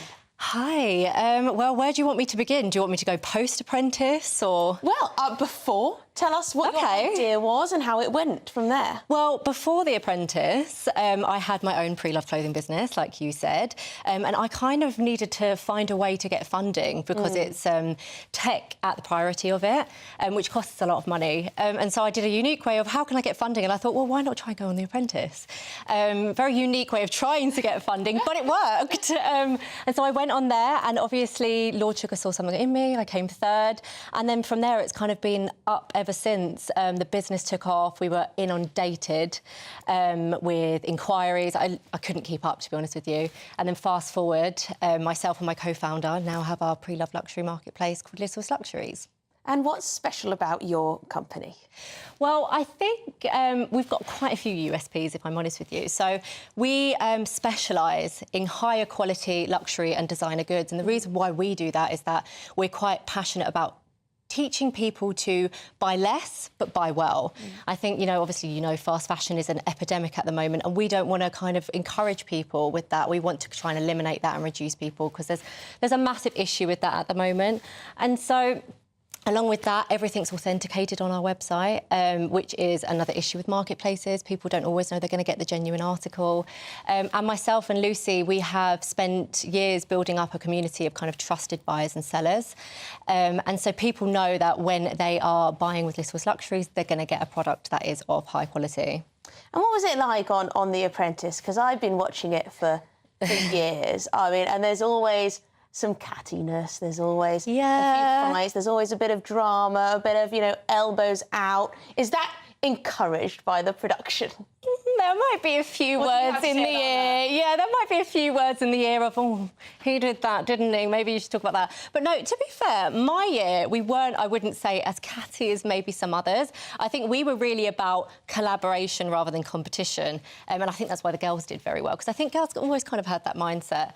And so it wasn't too bad, to be honest with you. Lord Sugar is from kind of East London. I'm from South East London. And so the way that he holds himself, the way that he communicates is very similar to myself. So a lot of people are terrified. A lot of people are terrified of that. But I've been born with that anyway. Yeah. My dad is exactly the same. So talking to Lord Sugar was like talking to my dad. It was no different. So I didn't mind. To be fair, I found Karen a little bit more scary than Lord Sugar, if I'm honest with you. Yeah, she has an intimidating presence. Yeah, so Lord Sugar, you felt like do you think he warmed to you in part because of that? Similar part of London, similar kind of way of talking, way of behaving. Yeah, he definitely did. I mean, some stuff didn't make the edit because obviously those boardroom days go for 7 hours at a time, and we had some extensive conversations about where he was from, where I was from, my grandparents and stuff like that. He's actually a really, really good guy. I have nothing but good things to say about him, if I'm honest. Yeah, because sometimes he gets himself in a bit of hot water with some, you know, controversial tweets and comments and things. Yeah. But he's been... I mean, how long has he been doing that show for? Years and years and years? I think it's like the 20th anniversary next year or something crazy like that, yeah. Wow. What advice would you give to young people watching this who might, you know, have an idea or might be trying to have an idea but just think the world of business is completely out of their reach? Well, I would actually say I kind of felt like that at the beginning, but everyone starts as an amateur. No one who's an expert in anything started knowing all of that knowledge. And I think your willingness to learn will really shine on that. So go and speak to people in the field that are experts. Go to their talks, learn the knowledge, be consistent. Building a business takes time, and I know social media sometimes can skew people that it's instant success because you do see some influencers that have millions and millions of followers build a business and then it's, you know, it's a success tomorrow, but the majority of people, it's not like that. So if you're consistent, if you're passionate about it and become an expert within it, I truly do believe you can be successful in anything. Yeah, I think that's a good point because you do see people like Molly May Hague, who's on Love Island, has millions of followers. She's all over the media. She's got this new clothing brand coming out.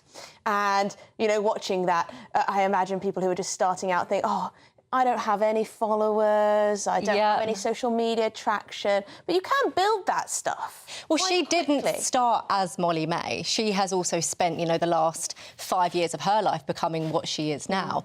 And so you just kind of have to do the same and have patience within that. Yeah, granted, you might not go and earn 7 million followers like her, but if you build a really good quality product or service and you build a really good trusting community, then it will be fantastic. And did you go to university or did you go straight into world of work? Well, I actually did go to university, and funnily enough, Claude Littner, who is on The Apprentice, I went to his business school. Right. So that was a fun little chat in the interviews, because I got a first in his business school at university. So he did take a little shining to me. But I don't think university is necessarily... If I'm honest, I don't know if I would have gone to university now I've known the experience. I think university teaches you great skills such as working within a team and time management. I think the specialist subject itself doesn't really matter so much. So if I was someone young and I feel insecure that, oh, I want to build a business, but I haven't gone to university, there's so many people that I know that are so successful in business and they never went. Well, this is the thing. We're talking about this quite a lot recently, about whether it's worth going to university anymore, particularly when you're putting all that debt. Yes. You might get there and actually realise that the subject isn't really that much of interest to you, and you just end up paying for a piece of paper saying you've achieved something when you could have been, you know, out in the world of work. I guess it depends on the person. I think it depends on the person, but it's an interesting one that people might want to reconsider. I think there's a lot of pressure for people to feel like that's the normal route that everyone goes down, so I have to do that as well. And I think if you've got vocations like a doctor or a vet or something like that, then yes, of course, it's necessary.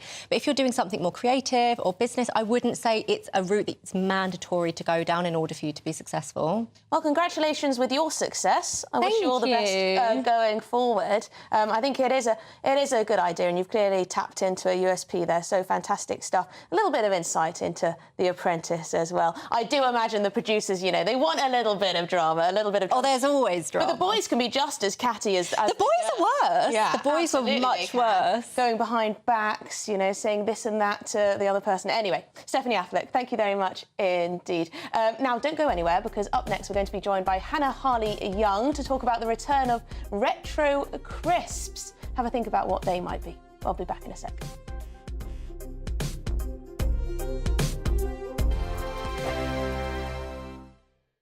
Nana Queer, weekends from 3 p.m. I'm now joined by a truly inspirational man. He's an endurance runner, Ben Smith. 401 marathons in just 401 days for mental health and well-being. He was spurned on after being bullied as a child, was able to raise a whopping £250,000. I'm pleased to say that he joins me now. Right, so this was a while ago, wasn't it? Yes. How long ago was it? Well, we're coming up to, I think next year, roughly about 10 years since we started it. In 2026 will be 10 years since we finished. So when did you run the marathons? So it was between 2015 and 2016, over the course of 401 days, all around the UK. What kind of madness was that? Oh, it was an adventure, let me tell you. Yeah. Like, honestly, on day one when we started in Bristol, never ever thought that the project would ever become what it became. But over the course of the 401 days, we ran with 13,500 people within 8 miles of everywhere on the British mainland, from Land's End to John O'Groats. So, and that was the journey from Land's End, John O'Groats? Yeah. We covered so many different communities around the UK, because I suppose the reason why I was doing it was to raise so much money for 2 anti-bullying charities, that we wanted to include people in that. And yeah, I got to run in some amazing places. I bet you did. What would you say is a beautiful place? I mean, the whole country, I love this country, but there are some outstanding, you know, beautiful areas around. What would you say? Oh, definitely. Where's the best place that you run? Well, I think I've got a few, but I think I would say probably the Highlands of Scotland. I knew you would say someone like that. Yeah, just the kind of vastness of it, the dramaticness of it. I remember running up and down one of the paths in the Highlands near Glencoe and coming face to face with a wild stag. So it was quite scary. What did it do? Oh, it did nothing. It did absolutely nothing. It was quite used to people because of the path. What are you doing here? This is my house. GB News, the People's Channel. In the GB Newsroom, we bring you the news as it happens. With our team of dedicated journalists across the UK, we're ready to keep you up to date with what's happening every half an hour, every single day. Bulletins here on GB News, the People's Channel, Britain's news channel. If you want your news to be straight talking... This is a nightmare for the Conservatives again. Down to earth. It's not just Nottingham where this is happening, is it? And most importantly, honest. Hard-working, middle-class taxpayers, they'll get the book thrown at them. Then catch me, Martin Daubney, Monday to Friday, 3 till 6 p.m. on GB News, Britain's news channel. Every Saturday, 10 till 12, we'll bring you all of the news that you need to know. We'll also remind you that there is so much to smile about. It's my favourite time of the week. I get to relax, enjoy some light-hearted stories, and let Ellie teach me about fashion too. That's Saturday Morning Live, every Saturday, 10 till 12. Only on GB News, Britain's news channel.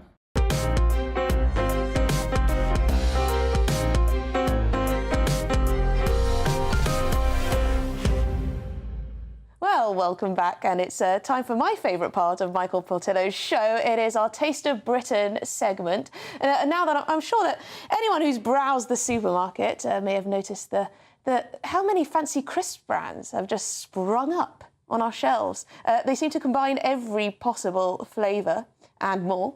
Sometimes some of them sound a little odd. Others taste absolutely amazing. Well, the British public apparently have now had enough of all of these posh flavours, and in their collective wisdom, they're turning to the classics, retro crisps. Retailers are reporting that brands like Skips have increased by 47% since last year. So what exactly is behind the rise of the golden oldies? To find out, I'm joined by Hannah Harley, young creator of the Crazy Sexy Food podcast, who joins me now to tell us as well. So what is behind this? Who are the runners and riders here, then? I mean, first of all, I just think we're having a renaissance with anything that's retro. Think about Oasis, the 90s are back, trends are back. I'm actually wearing a skirt that I didn't do it on purpose, but this was very of the 90s, the kind of like converted pair of jeans that turned into a skirt. And what I've noticed about myself is that all of these trends are now coming back, which must mean that I'm now vintage. That's the word I'm going to use. But I think what comes with that is food trends. And I had to come on and talk about crisps because anyone who knows me knows how much I love these delights. I love crisps. If I could eat crisps for breakfast, lunch and dinner, I actually would. And I can see some of my favourites here. What is your favourite on this table? Well, do you know what?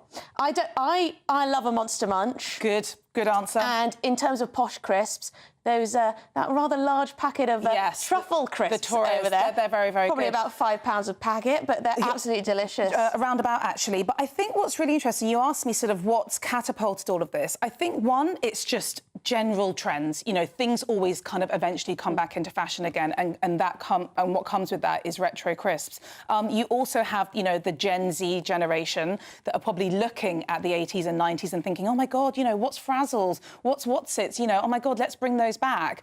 But also someone else who's really helped it is our lovely national treasure, Nigella Lawson, who recently put something up on her social media, which was a big hamper basket full of all of these similar retro crisps. So she obviously has an effect that we all kind of, you know, grab onto. You know what I saw? I saw on TikTok, I recently got married, and so I was bombarded with all of this, you know, wedding ideas and all of it. I saw people having crisp walls. Yes, I was also tagged in loads of those around my wedding time as well. And I'm devastated that I didn't actually end up doing that. But I think something that's been really interesting is, as you mentioned in the intro, there are certain packets here that have had a crazy increase in sales. I mean, not to sort of focus on certain ones, but the front runner actually is the Frazzle, which is that sort of slightly synthetic bacon flavour crisp. They've had a 48% increase in sales. £1.25. Now, these presumably used to cost...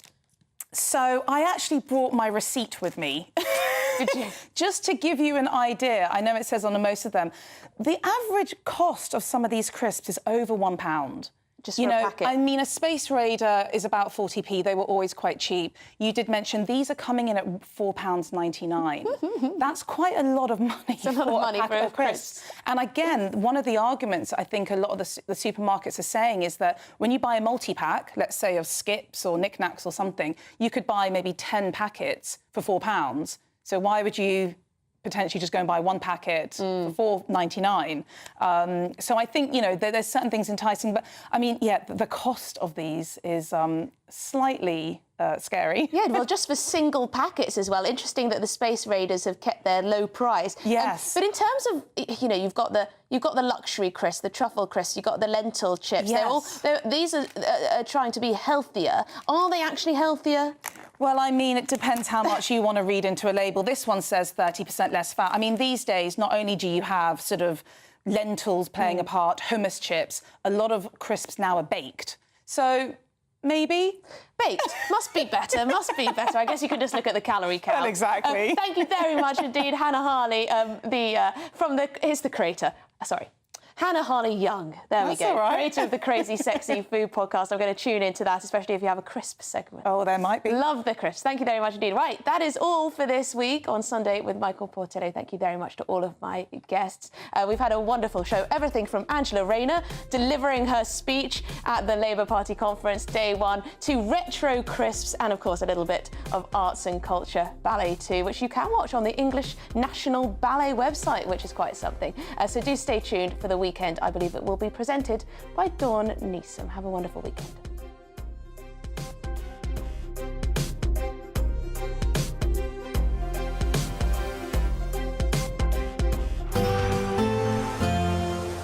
Looks like things are heating up.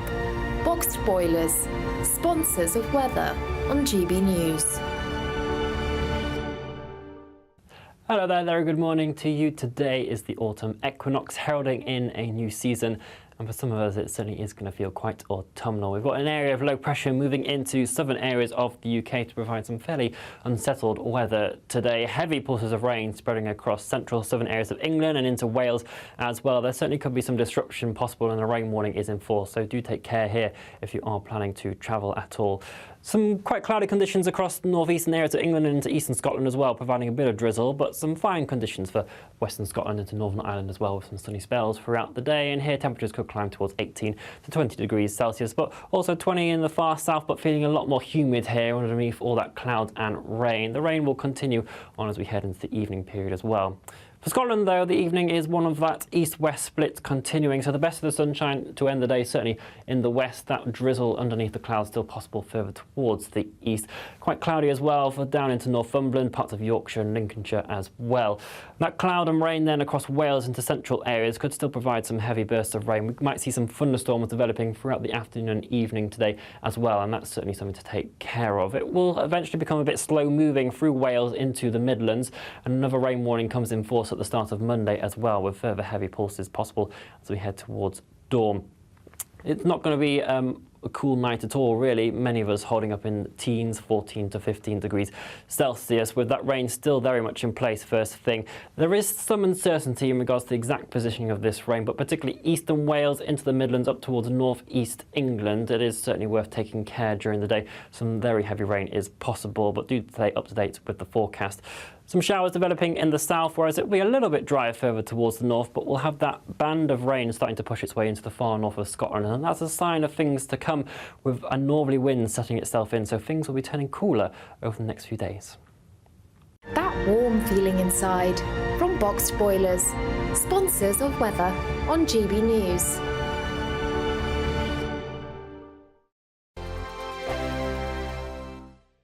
There's an incredible £36,000 to be won in the Great British Giveaway. That's like having an extra £3,000 each month to play with. And because it's totally tax-free, you get to keep every penny and spend it however you like. We could be paying for your entire year until 2025. How amazing would that be? For another chance to win £36,000 in tax-free cash, text CASH to 63232. One entry costs £2 plus one standard network rate message, or text BONUS to 63232. 5 entries cost £5 plus one standard network rate message. You can enter online at gbnews.com/win. Entries cost £2, or post your name and number to GB08, PO Box 8690, Derby DE1 9TT. UK only. only. Entrance must be 18 or over. Lines close at 5 p.m. on the 25th of October. Please check the closing time if listening or watching on demand. Good luck. The Britain I grew up in was the most peaceful, gentle society that has ever existed. That has been destroyed. Opinion polls show immigration is the #1 concern to the British public. Are you proud to be British? Yeah, I'm ever so proud. My name is Stephen Edgington, and in this documentary, I want to find out how Britain became a nation of immigrants. Immigration, the truth, available at gbnews.com. Welcome to State of the Nation, daily plunge into the stories shaping our country. I'm Jacob Rees-Mogg, and Monday to Thursday we bring you the insights, the facts, the truth about how our country is being governed. Because what happens in Downing Street matters down your street. Tune in to State of the Nation every Monday to Thursday, 8 to 9 o'clock. Only on GB News, the People's Channel, Britain's news channel. Good afternoon, Britain. Your lunchtime update on the stories that matter across the UK. From breaking news and insightful analysis, inspiring stories and lively debates. You're comparing yourself to a former Prime Minister. Which is it? Stay informed, stay updated, stay entertained. I just don't know how anyone would not want to be there. Every weekday from midday. We are Good Afternoon Britain, only on GB News. Britain's news channel.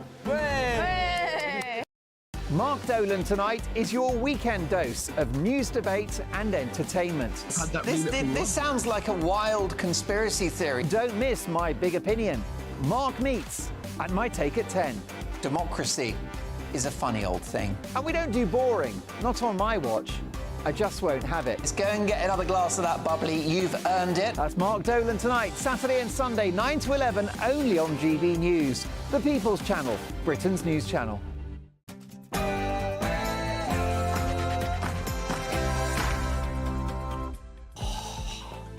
Good afternoon, it's 1 o'clock on Sunday, the 22nd of September, and this is the weekend on GB News, and it's going to be a lively one.